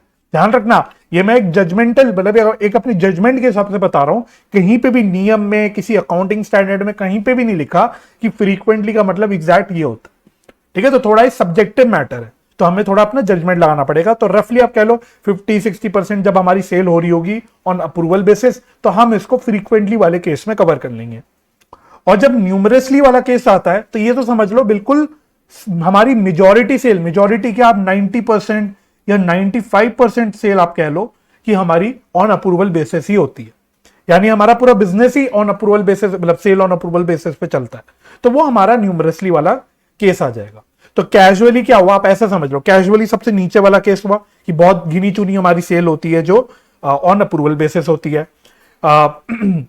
फ्रीक्वेंटली वाला केस क्या हुआ, कैजुअली से थोड़ा ज्यादा, है ना, कैजुअली से थोड़ा ज्यादा वो हमारा फ्रीक्वेंटली केस वाला केस हो गया। और न्यूमरसली क्या हुआ, जब सबसे ज्यादा, यानी फ्रीक्वेंटली से भी ज्यादा हमारी अगर जो नंबर ऑफ सेल्स है वो ऑन अप्रूवल बेसिस होती है, तो वो हम न्यूमरसली में कवर कर लेंगे। तो इस तरह से आप एक क्या बना सकते हो, एक लेवल बना सकते हो अपना एक जजमेंट के लिए। ठीक है, तो फिलहाल तो हम लोग केस नंबर 2 फ्रीक्वेंटली वाला केस डिस्कस कर रहे हैं। तो यहां पे मैंने आपको लास्ट लेक्चर में, फर्स्ट लेक्चर में एक समरी बना दी थी, और उसमें मैंने सारी की चीजें जो लिखी वो यहीं पे लिखवा दी थी कि इस केस में जो भी सेल होती है हम किस पे रिकॉर्ड करते हैं, एक अलग बुक में रिकॉर्ड करते हैं, जिसको हम बोलते हैं सेल और रिटर्न जर्नल और डे बुक। तो ये आपका कीवर्ड है। तो जब भी आपके क्वेश्चन में ये आपको दिख जाए, तो आप समझ जाना कि वो आपसे फ्रीक्वेंटली वाला केस पूछ रहा है। ठीक है, तो इससे आपको आइडेंटिफाई करना है इस केस के बारे में। तो यही चीज देखो यहां पे मैंने लिखी हुई अपने मेन नोट्स में कि जो हमारे ये जो इस तरह की सेल होती है, जो हमारा बेसिकली फ्रीक्वेंटली वाला केस होता है, इसमें हम लोग जो सेल होती है ऑन अप्रूवल बेसिस, जो भी गुड्स हम बेचते हैं उसको एक अलग बुक में रिकॉर्ड करते हैं, जिसका नाम क्या पड़ गया, सेल और रिटर्न जर्नल या डे बुक। इसके बाद मैंने पिछले नोट्स में भी और यहां पे भी क्या लिखा हुआ है कि ये जो बुक होती है, ये एक मेमोरेंडम बुक होती है। मेमोरेंडम बुक का मतलब क्या हुआ कि ये हमारी मेन बुक्स का पार्ट नहीं बनती, ये हमारी मेन बुक्स ऑफ अकाउंट्स का पार्ट नहीं बनती। मेन बुक्स ऑफ अकाउंट्स हमारी कौन सी होती है? जो हमारी सेल्स बुक होती है, परचेज बुक हो गई, कैश बुक हो गई, जर्नल हो गया, सब ये सारी हमारी मेन बुक्स होती है। तो ये जो सेल और रिटर्न जर्नल या डे बुक है, ये हमारी मेन बुक्स का पार्ट नहीं है, ये हमारी कच्चा कच्चा किताब है। आप इसे समझ लो कच्ची कच्ची किताब है। ये सिर्फ हम एक रिकॉर्ड मेंटेन कर रहे हैं, कच्ची, जो भी स्पेलिंग होगी, कच्ची कच्ची किताब। ठीक है जी, हम अपना रिकॉर्ड रखने के लिए खाली हम अलग किताब बना रहे हैं, लेकिन ये हमारी मेन बुक्स ऑफ अकाउंट्स का पार्ट कभी नहीं बनेगा। तो इसलिए हमने इसको बोला कि ये हो गई हमारी मेमोरेंडम बुक। तो यहां से आपका एक ट्रू फॉल्स का सवाल भी बन सकता है। वो आपको बोल सकता है सेल और रिटर्न जर्नल या day book is a part of main books of accounts, true या फॉल्स? तो आपको लिखना होगा false, because it is a part of memorandum book. ठीक है, तो ये आपको पता होना चाहिए। इसके अलावा जो पहले पॉइंट में मैंने क्या लिखा, तो पहले पॉइंट में तो बहुत साधारण बात लिखी। तो इसमें हमने लिखा कि जो ये केस होता है, इस केस में हम लोग जो सेल होती है उसको हम रिकॉर्ड नहीं करते। तो कैजुअली वाले केस में हमने क्या सीखा था कि हम जब भी गुड्स ऑन अप्रूवल बेसिस भेजते हैं तो उसको हम एज कैजुअल सेल्स रिकॉर्ड कर देते हैं या ऑर्डिनरी सेल्स रिकॉर्ड कर देते हैं। पर यहां पे हम सेल्स को रिकॉर्ड नहीं करते जब हम गुड्स भेजते हैं। ठीक है, और आगे का जो पॉइंट बकवास सा पॉइंट है, और the title is in the property that is ownership is passed on immediately. तो ये तो ऑब्वियसली है, जब गुड्स हम, ये तो हमने लास्ट लेक्चर में भी सीखा था कि जब गुड्स हम अप्रूवल बेसिस पे भेजते हैं तो ओनरशिप ट्रांसफर नहीं होती, सिर्फ पोजीशन ट्रांसफर होता है। तो वही बात यहां पे लिखी हुई है। Only if the requisite conditions as discussed earlier is satisfied the sale is recorded, है ना। यानी जो मैंने आपको लास्ट लेक्चर में सोगा सेल्स ऑफ गुड्स एक्ट की कंडीशंस लिखवाई थी, तो बेसिकली जब वो कंडीशन सेटिस्फाई हो जाती है तभी हम सेल्स को अपना रिकॉर्ड करते हैं, अन्यथा हम सेल्स को रिकॉर्ड नहीं करते। दैट मींस यहां पे सेल्स रिवर्स करना, ये वो करना, सब हमें कोई भी झमेला नहीं करना, क्योंकि जब गुड्स हम भेज रहे हैं तो उसको एज सेल्स तो रिकॉर्ड कर ही नहीं रहे। हम उसको कहां रिकॉर्ड कर रहे हैं? हम उसको एक मेमोरेंडम बुक में रिकॉर्ड कर देते हैं, जिसका नाम हो जाता है सेल और रिटर्न जर्नल या डे बुक।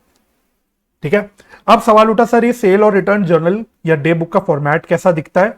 तो ये आप लिख लेना, यहीं पे लिख लेना, refer page number 6.41 for format. ठीक है, तो अभी मैं आपको दिखाता हूं कि इसका फॉर्मेट कैसा दिखता है। तो एक बार टेबल सा है बनाया जाता है, तो वो पेज नंबर 6.41 पे है, तो बल्कि आपको लेके ही जाता हूं मैं, तो आपको एक बार स्टडी मटेरियल में लेके जाता हूं मैं। ये देखो, ठीक है, तो ये आपके पेज नंबर 6.41 पे फॉर्मेट दे रखा है।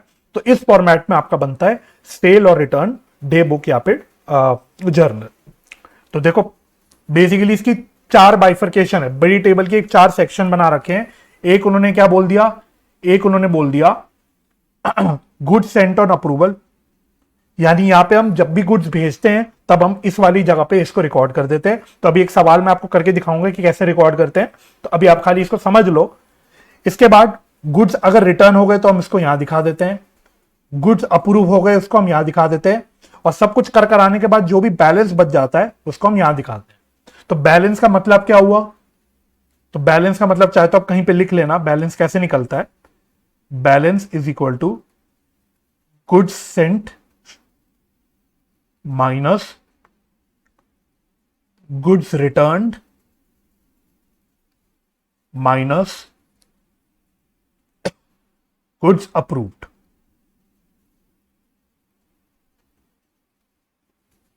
ठीक है, तो ऐसी उदाहरण के तौर पे करके दिखा देता हूं। तो जैसे सपोज अगर मैं ऐसी बोल रहा हूं 1 अक्टूबर को हमने मिस्टर एक्स को 1000 रुपए का गुड्स बेचा नहीं बोलना चाहिए, हमने भेजा ऑन अप्रूवल बेसिस, तो हम उसको इस प्रकार से यहां पे रिकॉर्ड कर देते हैं। ठीक है, तो ये फोलियो वाला जो कॉलम है ना, ये फोलियो वाला कॉलम बना लेना, इसका कोई ऐसा रेलिवेंस नहीं है। तो अगर इस पे आपको कोई रेफरेंस देना है, सपोज आपने कोई पार्टी को जब आपने गुड्स भेजा तो उसको कुछ कच्चा बिल या कुछ बना के भेजा होगा, उसका कोई नंबर होगा, तो वो नंबरिंग आप यहाँ पे रेफर कर सकते हो, बस उसी के लिए होता है फोलियो, वरना इसका कोई रेफरेंस नहीं है। रीजन भी क्योंकि हमारे मेन बुक्स ऑफ अकाउंट्स का पार्ट तो है ही नहीं, तो फोलियो में हम कोई मेन बुक्स ऑफ अकाउंट्स का तो कोई रेफरेंस यहाँ पे देंगे नहीं। ठीक है, तो सपोज मैंने 1000 रुपए के गुड्स भेजे 1 अक्टूबर को, तो मैंने इस प्रकार से लिख दिया। उसमें से ऐसी रैंडमली मैं कुछ भी फिगर्स ले रहा हूं, उसमें से सपोज मिस्टर एक्स क्या करते हैं 31 अक्टूबर को 200 रुपए के गुड्स हमें वापस कर देते हैं, तो हम उसको यहां पे लिख देते हैं। इसके बाद सपोज सेम डेट को 31 अक्टूबर को मिस्टर एक्स 500 रुपए के गुड्स अप्रूव कर देते हैं, तो वो हम इस तरह से यहां पे लिख देते हैं। तो आप खुद देखना, 1000 रुपए के गुड्स एक्स को भेजे थे, उसमें से 200 रुपए उसने रिटर्न कर दिए और 500 रुपए अप्रूव कर दिए। तो अभी भी कितने वैल्यू के गुड्स पड़े हुए हैं उसके पास, मिस्टर एक्स के पास? तो आप बोलोगे देखो 1000 में से 200 गए, रिटर्न हो गए, उसमें से और 500 गए, गुड्स अप्रूव हो गए, तो बच कितने गए मेरे? 300 रुपए के गुड्स अभी भी मेरा बैलेंस बचा होगा विद मिस्टर एक्स। इसलिए मैंने आपको बैलेंस का एक फॉर्मूला टाइप लिखवा दिया कि टोटल गुड्स सेंट 1000 रुपए के गुड्स भेजे, टोटल गुड्स अप्रूव 200 रुपए के गुड्स वापस कर दिए, माइनस गुड्स अप्रूव्ड 500 रुपए के गुड्स अप्रूव कर दिए, तो बैलेंस मेरा बच गया 300 रुपए। तो ये मेरा बैलेंस कॉलम में आ जाता है। तो बस इसी तरह से आपको एक किताब बनानी होती है। तो बस इसका मेहनत है, टेबल बनाने की मेहनत है, अंदर चीजें क्या डालनी है, कैसे डालनी है, ये तो बहुत सिंपल है, यहां पे कोई भी आपको तकलीफ नहीं होगी। ठीक है, चलिए थोड़ी सी चर्चा और कर लेते हैं आपके साथ। अभी थोड़ा इसमें और लिखना है आप लोगों को, तो लिखना मेरे साथ साथ, इसको आप लिखना मेरे साथ साथ, आगे आप नेक्स्ट पॉइंट लिखना।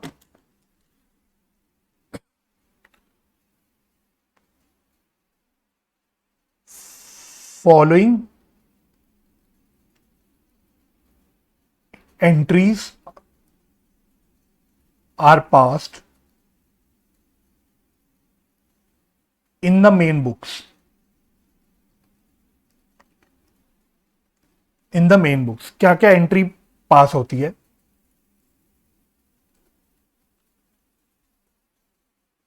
एट द टाइम ऑफ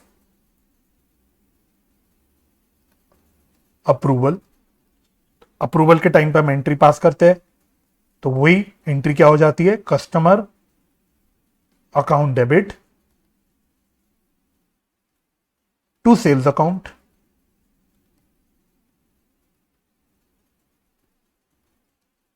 ठीक है, और एक एंट्री हमें और क्या पास करनी पड़ती है? At closing date,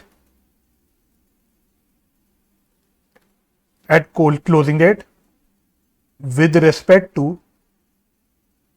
balance goods with customer। इसकी एंट्री वही जो आपने पहले सीखी है, इन्वेंट्री विद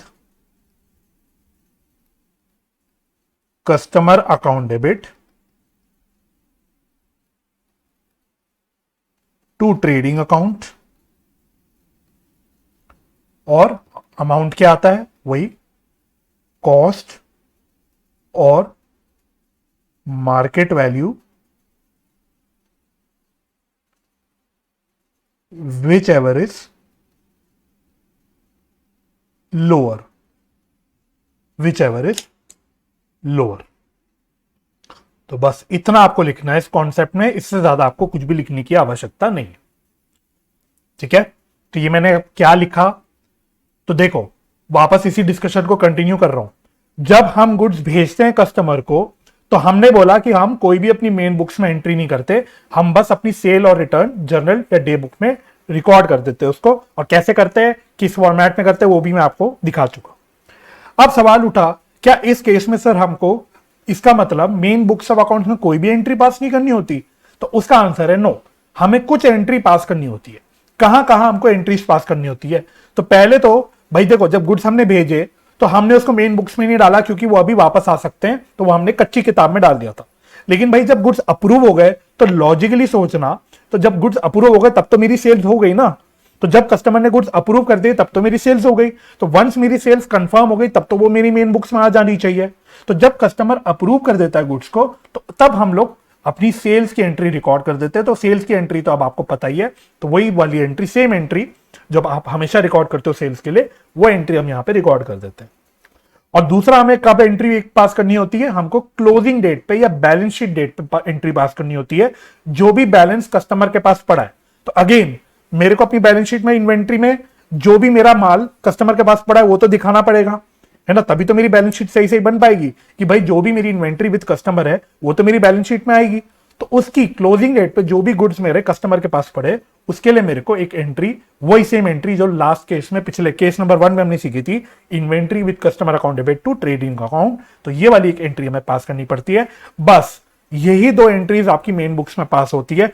कोई भी सेल रिवर्सल की एंट्री या गुड्स रिजेक्शन की एंट्री, फलाना ढिंकाना कुछ नहीं करना। सिर्फ याद क्या रखना है इस केस में, जब गुड्स अप्रूव हो गए तो सेल्स की एंट्री पास कर दो और क्लोजिंग डेट पे इन्वेंट्री विद कस्टमर की एंट्री पास कर दो। और इसके अलावा बाकी सारी चीजें जो रिकॉर्ड होती है वो मेरी इस कच्ची किताब में, मेमोरेंडम बुक में रिकॉर्ड होती है, जिसका क्या नाम हो गया, सेल और रिटर्न जर्नल या डे बुक। ठीक है, तो ये आपका हो गया कॉन्सेप्ट। तो पहले तो मैं उम्मीद करता हूं कि आपको पूरा कॉन्सेप्ट क्लियर हो गया होगा। स्टडी मटेरियल में थोड़ा सा हैपहैज़र्ड मैनर में दे रखा है, फालतू की चीजें दे रखी है, तो आपके लिए रेलिवेंट जो कॉन्सेप्ट है वो मैंने यहाँ पे सब आपको बता भी दिया और आपको लिखवा भी दिया। तो जब भी आप इसको पढ़ो तो आपको इतना पढ़ना है और आपका कॉन्सेप्ट खत्म हो जाएगा। राइट, चलिए अब आप लोगों के स्टडी मटेरियल में फ्रीक्वेंटली वाले केस में कोई भी क्वेश्चन दे नहीं रखा है ना, कोई भी इलस्ट्रेशन या प्रैक्टिकल क्वेश्चन है नहीं। तो हम क्या करेंगे, एक प्रैक्टिकल क्वेश्चन उठाएंगे जो करना तो केस नंबर 3 के हिसाब से है, बट इसको हम केस नंबर 2 में सॉल्व करेंगे। ठीक है, just for the sake of practice and clarity, कि अगर बाय चांस फ्रीक्वेंटली वाला केस आ जाता है एग्जाम में तो हमें पता हो कि हमें काम कैसे करना है। चलिए तो देखो practical question number 3 practical question number 3, page number बता देता हूं, पेज नंबर है क्या आपका, पेज नंबर 6.45, पेज नंबर 6.45 पे प्रैक्टिकल क्वेश्चन नंबर 3। तो कह रहा है X supplied goods on sale और return basis to customers, the particulars of which are as under. तो क्या क्या गुड्स हमने बेचे, तो देखो वो कह रहा है कि हमने सेल और रिटर्न बेसिस पे कुछ कस्टमर्स को गुड्स भेजे हैं। जैसे कि 10 दिसंबर को हमने मेसर्स एबीसी को भेजे 10,000 रुपए, और आगे कहते हैं नो इंफॉर्मेशन टिल 31 दिसंबर 2019, तो 31 दिसंबर तक कोई भी इंफॉर्मेशन हमें नहीं मिली। 12 दिसंबर को हमने मेसर्स डीईएफ को भेजे 15,000 के गुड्स, जो कि रिटर्न हो गए 16 दिसंबर 2019 को। फिर आगे कहता है 15 दिसंबर को हमने जीएचआई को भेजे 12,000 के गुड्स वर्थ ₹2,000 रिटर्न ऑन 20 दिसंबर। तो 12,000 में से 2,000 के गुड्स 20 दिसंबर को वापस आ गए। इसका मतलब क्या हुआ कि बैलेंस का अभी हमें कोई भी इंफॉर्मेशन नहीं मिला। 20 दिसंबर को डीईएफ को दोबारा से भेजे हमने गुड्स 16,000 के, और ये गुड्स रिटेन हो गए 24 दिसंबर को। रिटेन होने का मतलब अप्रूव हो गए, ये गुड्स अप्रूव हो गए। 25 दिसंबर को हमने मेसर्स एबीसी को भेजे 11,000 के गुड्स, और ये भी रिटेन हो गए 28 दिसंबर को, वही सेम, इट मींस अप्रूव हो गए। 30 दिसंबर को हमने मेसर्स जीएचआई को भेजे 13,000 के गुड्स, और 31 दिसंबर तक हमारे पास कोई भी इंफॉर्मेशन नहीं है। अब आगे की जो लाइन है ये इंपॉर्टेंट है इस क्वेश्चन में, तो इसको आप लोग हाईलाइट करना या अंडरलाइन कर लेना। Goods are to be return within 15 days from the dispatch. तो जिस दिन हम गुड्स डिस्पैच कर रहे हैं यानी भेज रहे हैं, उस दिन से 15 दिन के अंदर गुड्स अगर आपको वापस करने, रिजेक्ट करने, तो आपको 15 दिन के अंदर वापस कर देने। ठीक है, तो हमने क्या डिस्कस किया था कि प्रैक्टिकली सेलर कस्टमर को कुछ टाइम पीरियड देता है गुड्स वापस करने का, ये नहीं कि आप लेके बैठे रहो महीना 2 महीना साल भर। तो यहां पे इस क्वेश्चन में क्या बोल दिया कि 15 दिन के अंदर अगर कस्टमर को गुड्स वापस करने तो उनको 15 दिन के अंदर करने होंगे, failing which it will be treated as sales. तो 15 दिन के बाद अगर आप लोग मतलब 15 दिन निकल जाते हैं तो उसके बाद हम इसको सेल्स की तरह मान लेंगे। The books of X are closed on 31 December 2020। तो 31 दिसंबर 2020, तो इसमें ना करेक्शन कर लेना, मेरे ख्याल से प्रिंटिंग एरर है, तो इस 2020 को ठीक करके 2019 कर लेना। ठीक है, तो क्वेश्चन में तो 2019 ही चल रहा है, ऊपर जो इंफॉर्मेशन थी, तो यहाँ पे 2019 होगा। तो आप ये मान लो बुक्स कब क्लोज होनी है, 31 दिसंबर 2019 को। Prepare the following accounts in the books of x. अब देखो इस पर्टिकुलर क्वेश्चन की अगर मैं बात करूं तो उसने देखो क्या मांगा है, उसने एक सेल्स ऑन रिटर्न सोल्ड, मतलब इतना बड़ा जो भी है, डे बुक एक मांगी है और एक कोई लेजर मांगा है। तो जब भी वो लेजर और डे बुक मांग ले, जब भी वो लेजर और डे बुक दोनों भी चीजें मान ले, तब ये आपका केस नंबर 3 होता है। ठीक है, हालांकि अभी केस नंबर 3 हमने अभी पढ़ा नहीं है, बट जब भी वो लेजर और डे बुक दोनों भी चीजें मांग ले तो वो आपका केस नंबर 3 होता है। अगर केस नंबर 2 यानी आपका फ्रीक्वेंटली वाला केस होगा तो वो आपको क्या टर्म बोलेगा, वो आपको बोलेगा सेल्स और रिटर्न जर्नल या फिर डे बुक, सिर्फ इतना आपसे वो मांगेगा। जो मैंने आपको टर्म लिखवाई भी आपके कॉन्सेप्ट में, खाली जब इतना मांगे तब आपका केस नंबर 2 होगा। इस क्वेश्चन में उसने वो नहीं मांगा। बट हम क्या कर रहे हैं, इस क्वेश्चन को हम लोग केस नंबर 2 में कर रहे हैं, तो हम लोग सेल्स और रिटर्न जर्नल और डे बुक बनाएंगे इसी क्वेश्चन की इंफॉर्मेशन की हेल्प से, just for the sake of clarity, कि एक बार हमें पता लग जाए कि अगर सवाल करना पड़ जाए हमको इस केस में तो क्या हम कर सकते हैं कि नहीं कर सकते। राइट? तो आप लोगों को फटाफट से क्या करना है, आपको फॉर्मेट बना लेना है अपना सेल्स और रिटर्न जर्नल या डे बुक का, जो फॉर्मेट आपको मैंने दिखाया था। तो मैंने ऑलरेडी बना के रखा हुआ है, तो आप वीडियो पॉज कर लो और तसल्ली से पूरा ये फॉर्मेट आप बना लो और फिर मेरे साथ साथ ये सवाल करना। ठीक है? तो हम कर रहे हैं प्रैक्टिकल क्वेश्चन नंबर 3। ठीक है? तो प्रैक्टिकल क्वेश्चन नंबर 3 इसमें करेंगे। तो एक एक करके करते हैं, तो मैं आपको सवाल के हेल्प से करवाता रहूंगा। तो मैं उम्मीद करता हूं अभी तक आपने फॉर्मेट भी बना लिया होगा और आप मेरे साथ करने के लिए तैयार होंगे। तो सबसे पहले 10 दिसंबर को हमने मेसर्स एबीसी को 10,000 के गुड्स भेजे। तो हम पहले यहां पे रिकॉर्ड कर देंगे 10 दिसंबर को। ठीक है? तो ईयर, अब ईयर लिखने की जगह नहीं बची मेरे पास, तो मैं ईयर नहीं लिख रहा, तो आप पूरी डेट लिखना। तो 10 दिसंबर को हमने भेजे मेसर्स एबीसी। ठीक है? अब यहां पे ना मैंने फोलियो नंबर का कॉलम नहीं बनाया, तो अगर आप वो ना बनाओगे तो भी चल जाएगा, कोई दिक्कत की बात नहीं है। फोलियो वाला कॉलम बनाने की आवश्यकता नहीं है, उसको आप छोड़ भी सकते हो, बना भी सकते हो, आपकी श्रद्धा अनुसार। तो मेसर्स एबीसी को हमने कितने के गुड्स भेजे? 10,000 के गुड्स भेजे। तो पहले हम लोग जब गुड्स भेजते हैं तो यहां पे रिकॉर्ड कर देते हैं। अब आगे देखो सवाल ने क्या बोला है कि हमको 31 दिसंबर तक इस पर कोई भी इंफॉर्मेशन नहीं मिली। अब हम कस्टमर को कितने दिन का टाइम दे रहे थे? 15 दिन का टाइम। और हमने बोला था अगर 15 दिन में आप गुड्स वापस नहीं करोगे तो इसको हम सेल मान लेंगे। तो 10 दिसंबर से अगर मैं 15 दिन ऐड कर दूं, अगर मैं 15 दिन ऐड कर दूं, यहां पे कर दूं, तो मेरे 25 दिसंबर तक मेरे पास इंफॉर्मेशन आ जानी चाहिए थी सेल या रिटर्न की, मतलब जो भी रिटर्न की। अगर रिटर्न करना था तो 24-25 दिसंबर के आसपास तक कस्टमर को वापस कर देना चाहिए था, है ना। अगर मैं 10 दिसंबर को इंक्लूड कर दूं, मैं ऐसा मानूं कि मैंने 10 दिसंबर की सुबह सुबह ही सामान भिजवा दिया था, तो 10 दिसंबर को मैं इंक्लूड करूंगा और स्टडी मटेरियल के सोल्यूशन में उन्होंने इंक्लूड किया हुआ है। तो मैं बोल देता हूं कि कट ऑफ डेट क्या है कस्टमर के पास, कस्टमर के पास कितनी डेट, कब तक इसको बता देना चाहिए था, इसको 24 दिसंबर तक बता देना चाहिए था। ठीक है? तो आप उंगली में गिन के देख लेना, 10 तारीख को अगर आप इंक्लूड करोगे और 15 दिन गिनोगे तो 24 दिसंबर आएगा। बट 31 दिसंबर तक उसने कोई इंफॉर्मेशन ही नहीं दी। तो 24 दिसंबर खत्म होते ही जब 25 दिसंबर लग जाएगी मेरी, तो मैं क्या मान लूंगा, क्योंकि मेरे पास कोई गुड्स रिटर्न नहीं हुए मेरे पास, तो 25 दिसंबर को मैं इसकी सेल मान लूंगा। तो this I have to do my self.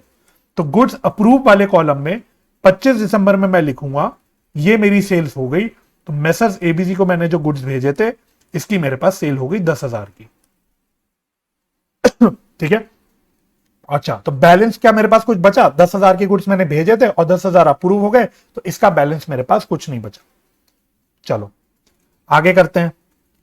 Next कहता है 12 दिसंबर को मेसर्स डीईएफ को हमने 15,000 रुपए के गुड्स भेजे। तो पहले मैं इतनी पोस्टिंग कर लेता हूं या रिकॉर्डिंग कर लेता हूं।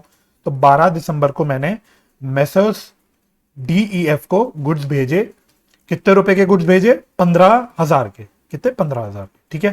तो पहले मैंने जब गुड्स भेजे तो उसकी रिकॉर्डिंग कर दी। अब आगे उसने रिमार्क्स में क्या लिखा हुआ है कि ये गुड्स 16 दिसंबर को वापस आ गए। तो बस फिर तो कोई दिक्कत ही नहीं। 16 दिसंबर को जब ये वापस आ गए तो मैं इसको रिटर्न वाले सेक्शन में डाल दूंगा।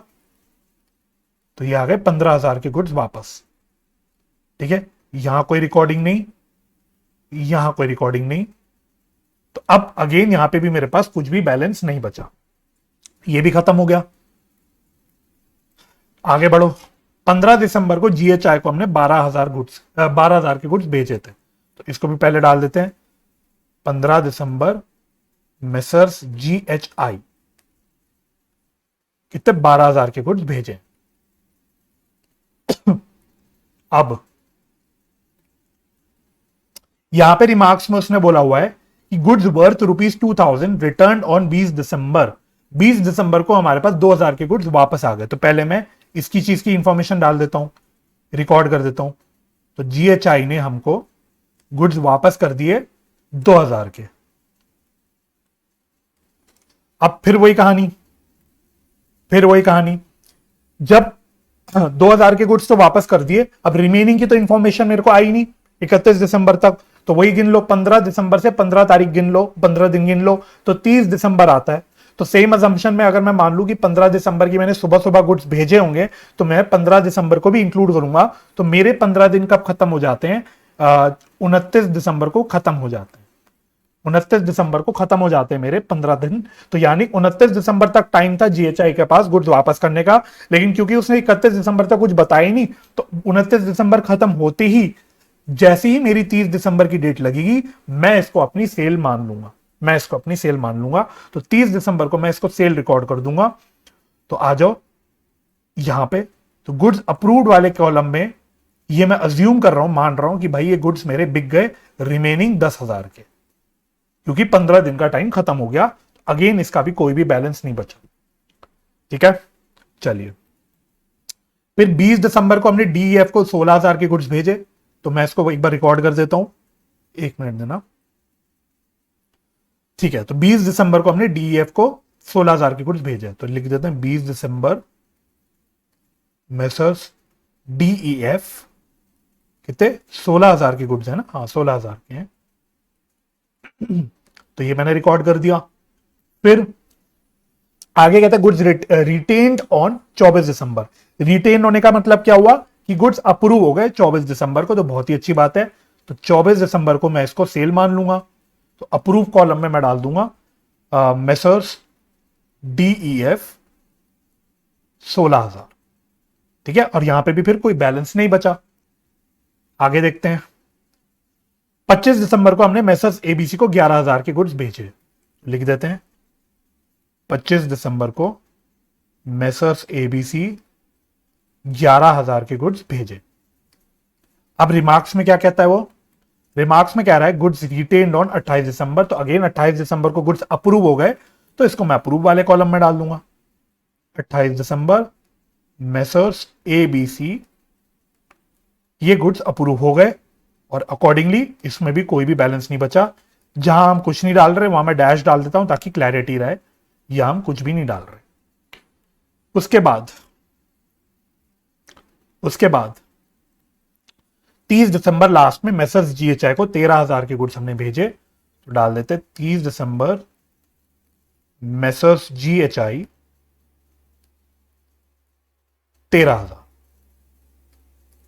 ठीक है, अब रिमार्क्स में क्या कह रहा है वो? रिमार्क्स में वो कह रहा है कि 31 दिसंबर तक हमारे पास कोई भी इंफॉर्मेशन नहीं हो।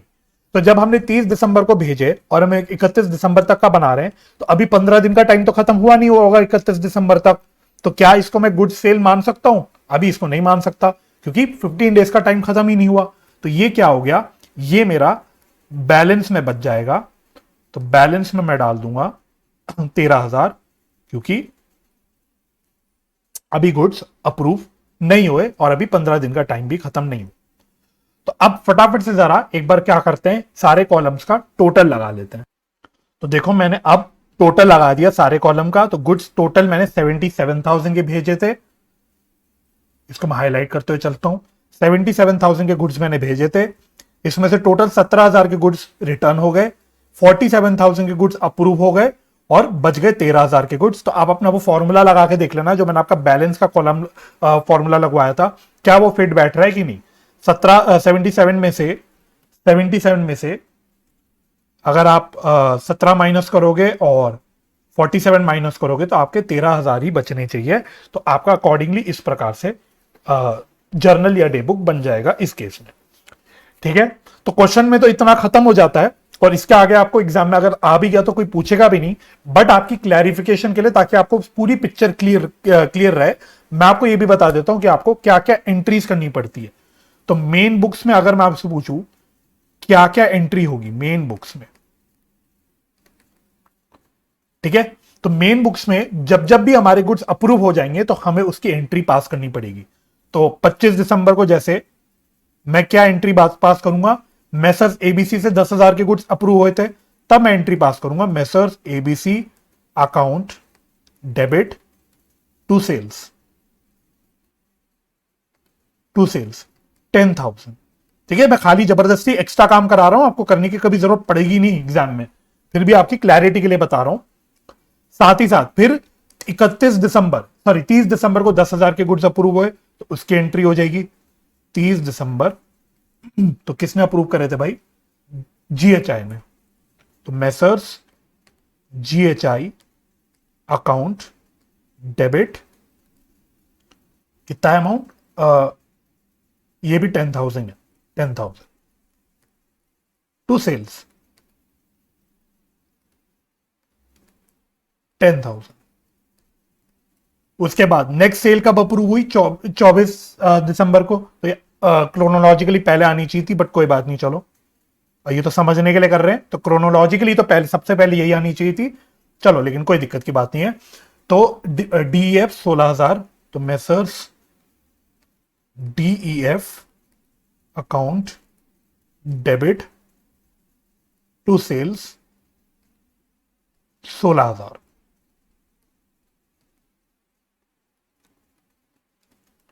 ये भी खत्म। और फाइनली मेसर्स एबीसी की 28 दिसंबर को ही 11,000 की। तो 28 दिसंबर को मेसर्स एबीसी अकाउंट डेबिट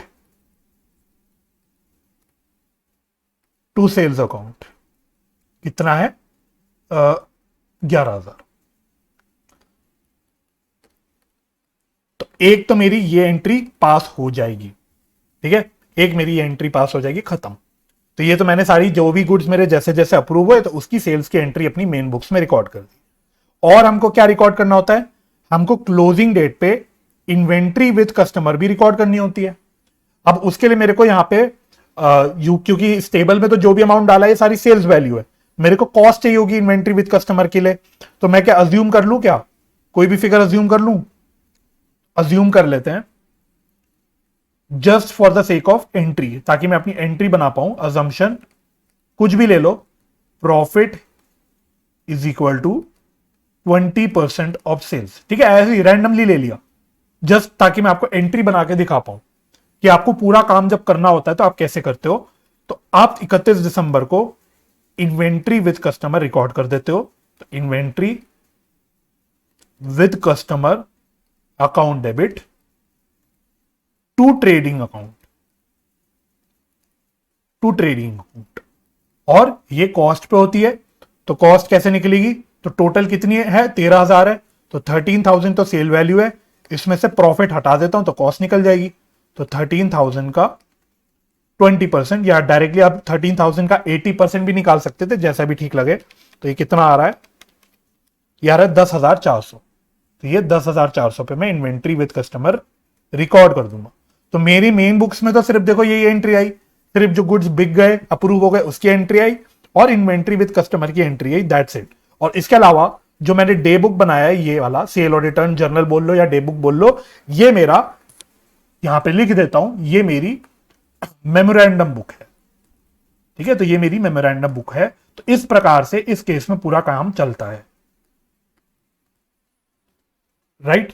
तो मैंने अपनी तरफ से पूरा प्रयास किया विद क्वेश्चन कि आपको इस केस में किस प्रकार से सारा काम करना होता है। तो मैं उम्मीद करता हूं ये आपको समझ आ गया होगा।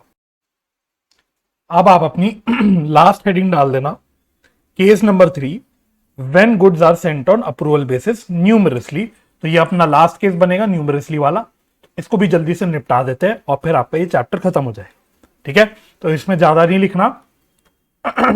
आ जाओ जी, तो लिखना जैसे जैसे मैं लिख रहा हूं। In this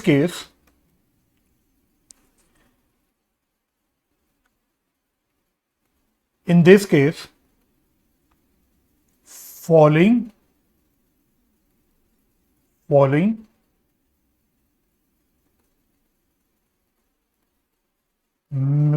memorandum books are maintained. इस केस में क्या क्या मेमोरेंडम बुक्स आपकी बनती है, इसमें बनाना आप लोग मेमोरेंडम बुक्स को ब्लॉक कर देना, मेमोरेंडम बुक्स को ब्लॉक कर देना, और इसमें 2 बाइफर्केशन निकालना।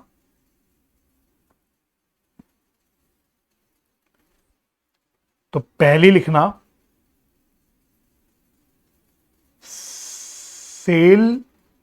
सेल्स और रिटर्न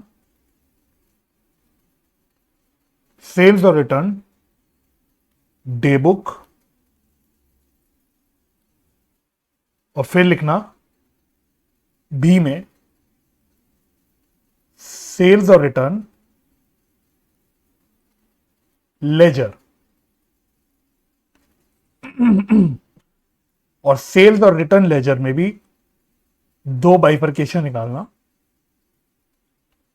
इसमें लिखना कस्टमर अकाउंट, और दूसरे में लिखना सेल्स और रिटर्न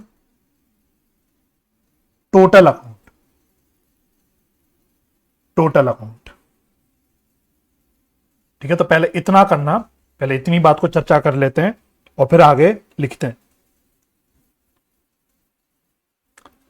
तो जब न्यूमरसली वाला केस होता है तो यहां पे भी पहली बात तो बनती तो मेमोरेंडम बुक्स है, सेम लॉजिक से यहां पे भी मेमोरेंडम बुक्स बनती है।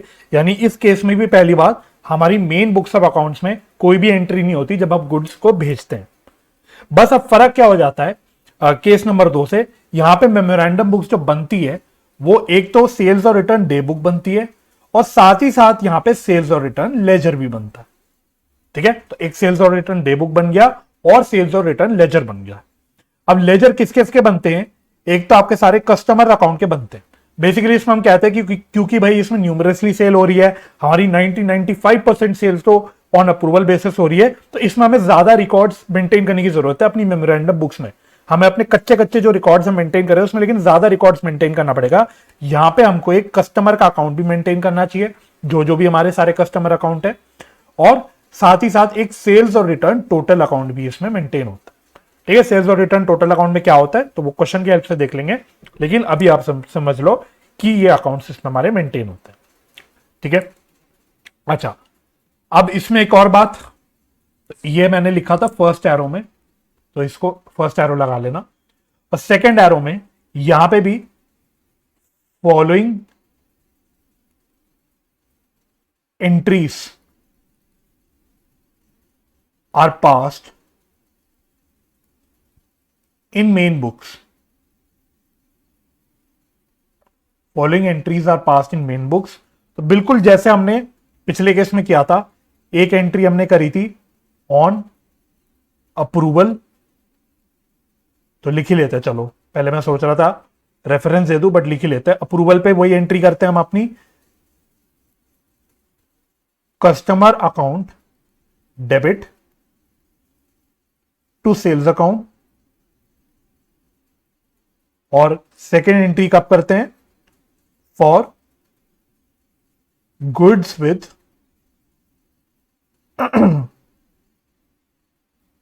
Customer account, for goods with customer account. तो इसकी क्या एंट्री होती है, वही अपनी पुरानी वाली inventory with customer account debit to sales account, sorry to trading account.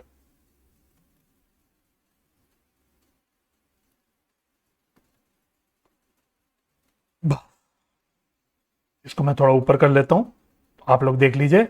तो इसको तो मैं दोबारा से चर्चा नहीं कर रहा, तो बिल्कुल जिस लॉजिक से हम केस नंबर 2 में ये दो एंट्रीज करते थे, यहां पे भी हम लोग अपनी मेन बुक्स में ये दो एंट्रीज कर लेंगे।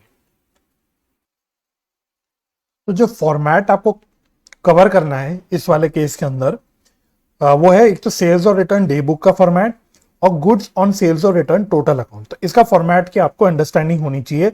ऑल्दो स्टडी मटेरियल में आपके दी नहीं, उन्होंने डायरेक्टली क्वेश्चंस में दिखा दिया, बट आप इसको अपने पास इस फॉर्मेट को बना लेना। तो पहला तो हमारा जो sales or return day book बनता है वो कुछ इस प्रकार का दिखता है। थोड़ा सा जूम कर देता हूं इसको, तो आप लोग इसको बना जरूर लेना अपने पास। तो सबसे पहले डेट आती है, फिर जिस भी पार्टी को हम गुड्स भेज रहे हैं वो आ जाता है, फिर अमाउंट आ जाता है नॉर्मली आपका, फिर हमारा सेल रिटर्न इसकी कॉलम आता है, और डेट ऑफ सेल और रिटर्न ये सब आपको डालना होता है। अब आपके स्टडी मटेरियल में ना बैलेंस का कॉलम बना नहीं रखा, बट मेरे को लगता है कि इसमें एक बैलेंस का कॉलम भी रहना चाहिए, तो इसलिए मैंने यहाँ पे बैलेंस का कॉलम भी बना दिया। ठीक है, तो ये मैंने कुछ टोटल्स डिनोट करे। सपोज मेरे गुड्स जो मैंने टोटल भेजे वो ए आया, उसका टोटल टोटल जो मेरे सोल्ड हुए या अप्रूव्ड हुए उसका टोटल बी आया, टोटल रिटर्न का जो आया वो सी आया, और बैलेंस मेरा डी बचा है। अब इसका रेफरेंस हम देखेंगे goods on sales or return total account में कि इसमें हमें क्या क्या करना होता है। तो सबसे पहले तो हम लोग इसमें जो गुड्स भेजते हैं उसको यहां पे लिख देते हैं by goods sent on sale और रिटर्न। ठीक है, तो ये ए वाला जो टोटल है वो इधर आ गया। फिर टू गुड्स रिटर्न हमने यहां पे लिखा डेबिट साइड पे, तो रिटर्न का जो सी वाला टोटल है वो ये आ गया। उसके बाद जो गुड्स बिक गए बी, उसका टोटल यहां पे आ गया।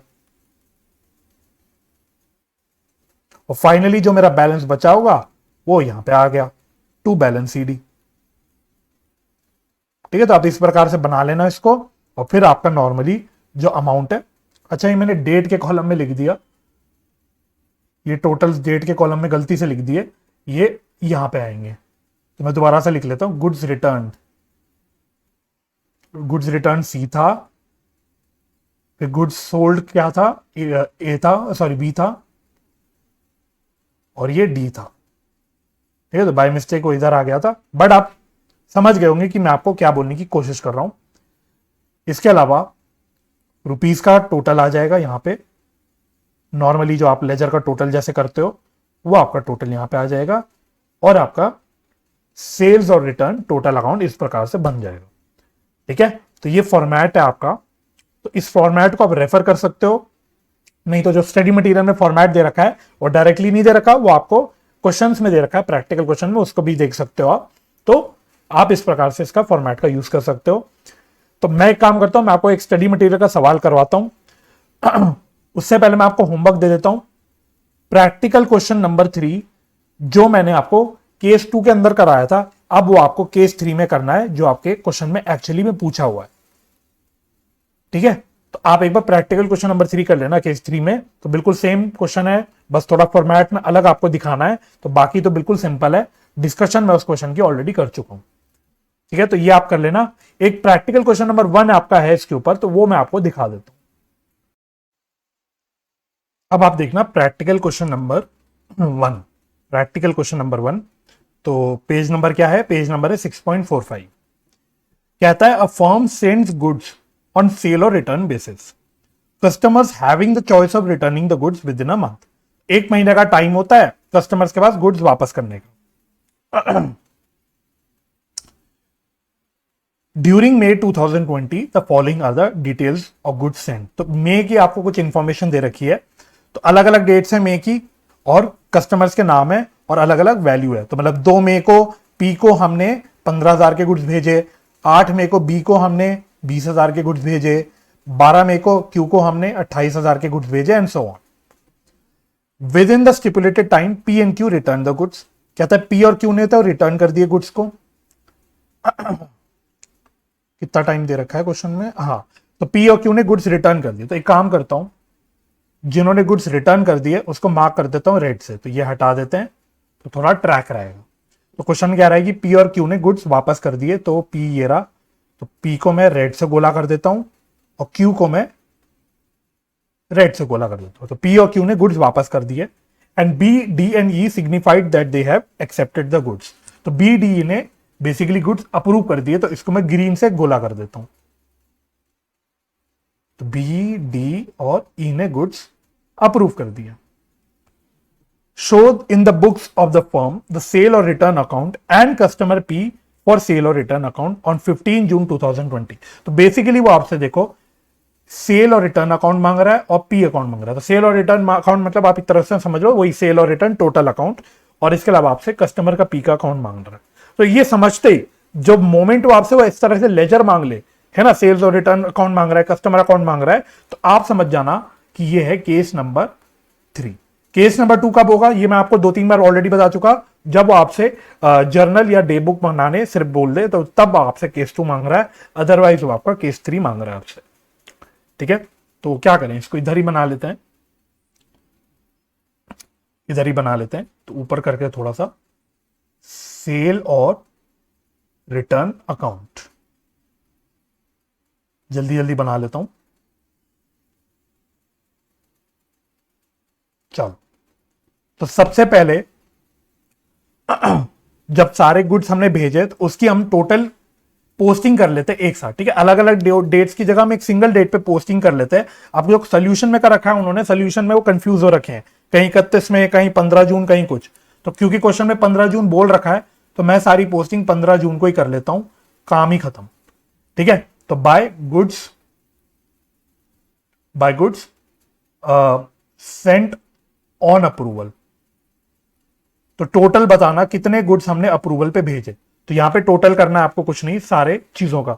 तो सारे अमाउंट्स का टोटल कर लेते हैं, तो कितना आएगा, 15 plus 20 plus 28 plus 3000 plus 1000 plus 26000, तो टोटल आ रहा है 93,000, ठीक है। तो टोटल आ गया 93,000। फिर एक साथ क्यूमुलेटिवली आप जो गुड्स वापस हो गए वो लिख दोगे, 2 गुड्स रिटर्न। तो जो भी रेड में मैंने सर्कल किया था वो गुड्स रिटर्न है, तो उसका टोटल कर लेंगे, तो 15 प्लस 28 ये आ गया 43। Similarly 2 goods sold, 2 goods sold, तो जो ग्रीन में मैंने किया है वो आपके गुड्स सोल्ड है, तो इसका टोटल आ रहा है 24,000। फाइनली मेरा क्लोजिंग बैलेंस बच जाएगा 2 बैलेंस CD। तो कितना बैलेंस बच रहेगा, तो आप वैसे अगर अपने क्वेश्चन में देखोगे तो टोटलिंग में लगा लेता हूं पहले, 93,000 और 93,000 आ रहा है। और क्वेश्चन में आप अगर देखोगे तो सारे या तो अप्रूव हो गए या रिटर्न हो गए, सिर्फ एक ये 26,000 आर बच गया, एक नालायक जिसने अभी तक कोई भी अप्रूवल रिजेक्शन नहीं दिया। तो यही आइडियली बैलेंस में मेरा बचना चाहिए। तो देख लेना, आप बैलेंसिंग फिगर भी निकाल के देख लेना। तो ये आपका 26 ही आएगा। तो बेसिकली कौन है, ये आर है, एक नालायक जिसने अभी कुछ भी नहीं कर रखा। तो ये बेसिकली मेरा क्लोजिंग बैलेंस में खड़ा है, ठीक है। इसके अलावा उसने पी का अकाउंट मांगा था ना, तो पी का अकाउंट भी बना लेते हैं। पीज अकाउंट बहुत सिंपल है, तो बहुत छोटा सा एक अकाउंट बनेगा। एक बार मेरी सीधी थोड़ी सी लाइन खींच जाए तो, ठीक है। तो इसको आप नॉर्मल ऐसा मानो। अब याद रखना, भूल मत जाना, लेजर बनाते बनाते ये मत सोचने लगना हमने अपनी मेन बुक्स में बना रहे। मैं कई बार बता चुका, हम मेमोरेंडम बुक्स बना रहे। So this is not main books, ठीक है। तो पी का अकाउंट मेन बुक्स में नहीं बन रहा है, ये भी मेमोरेंडम बुक्स में बन रहा है।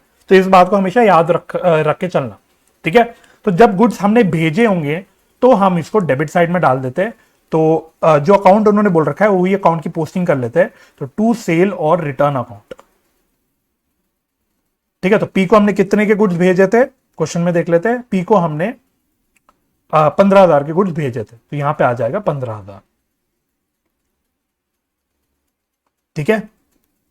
और जब गुड्स उसने वापस कर दिए तो हम उसको वापस क्रेडिट कर देते बाय सेल और रिटर्न अकाउंट। मुझे चांसेस कम लगते हैं पूछेगा वो आपसे, लेकिन इस प्रकार से बना लेना तो आपका काम चल जाएगा, ठीक है। अब जो सोल्यूशन है उसमें उन्होंने 31 मई की डेट डाल रखी है।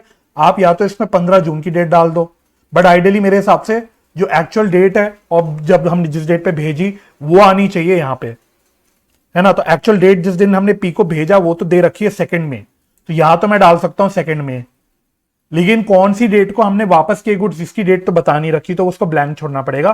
तो आप कैसे भी कर लेना जो आपको ठीक लगे।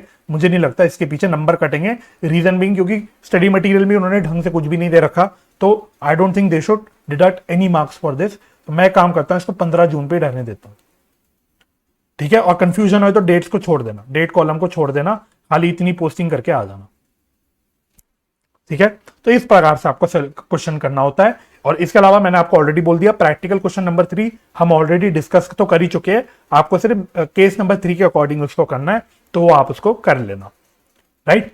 तो मेरे साइड से इसी के साथ ये चैप्टर हो जाता है फिनिश। अब आपका काम बच जाता है, ऑफ कोर्स रिवाइज तो करना ही करना है, और साथ में आई थिंक मैंने सारे क्वेश्चंस करा ही लिए। और अगर कोई क्वेश्चन बच गया हो तो रिमेनिंग क्वेश्चंस आप उसको कर लेना अपने स्टडी मटेरियल के। बट अगेन मुझे लगता है मैंने मेरे ख्याल से सारे क्वेश्चंस करा दिए, ठीक है। मैं एक बार चेक कर लेता हूं क्या मैंने, मेरे ख्याल से सारे क्वेश्चंस तो करा दिए। लास्ट इलस्ट्रेशन नंबर 7 था जो मैंने करा लिया। इसके अलावा सारे क्वेश्चन मेरे ख्याल से हम ऑलरेडी कवर कर चुके हैं, बट आप कर लेना। बेसिकली प्रैक्टिकल क्वेश्चन नंबर 3 मेरे ख्याल से बच रहा होगा, जो आपको एज पर केस 3 करना होगा वो आप जरूर कर लेना। अगर आपको ये लेक्चर हेल्पफुल लगा तो मेरे को सपोर्ट जरूर कीजिएगा, वीडियो को शेयर जरूर कीजिएगा और मेरे चैनल को सब्सक्राइब कर दीजिएगा। फ्यूचर लेक्चर की नोटिफिकेशन के लिए बेल आइकन भी प्रेस कर दीजिएगा। तो मुझे अपना समय देने के लिए बहुत बहुत धन्यवाद। अपना ख्याल रखिए, परिवार का ख्याल रखिए, हंसी खुशी रहिए, एक दूसरे की मदद करते रहिए और पॉजिटिव माइंडसेट से पढ़ाई करते रहिए। हम मिलेंगे नेक्स्ट लेक्चर में जिसमें हम एक नया चैप्टर स्टार्ट करेंगे। तब तक के लिए bye bye and take care.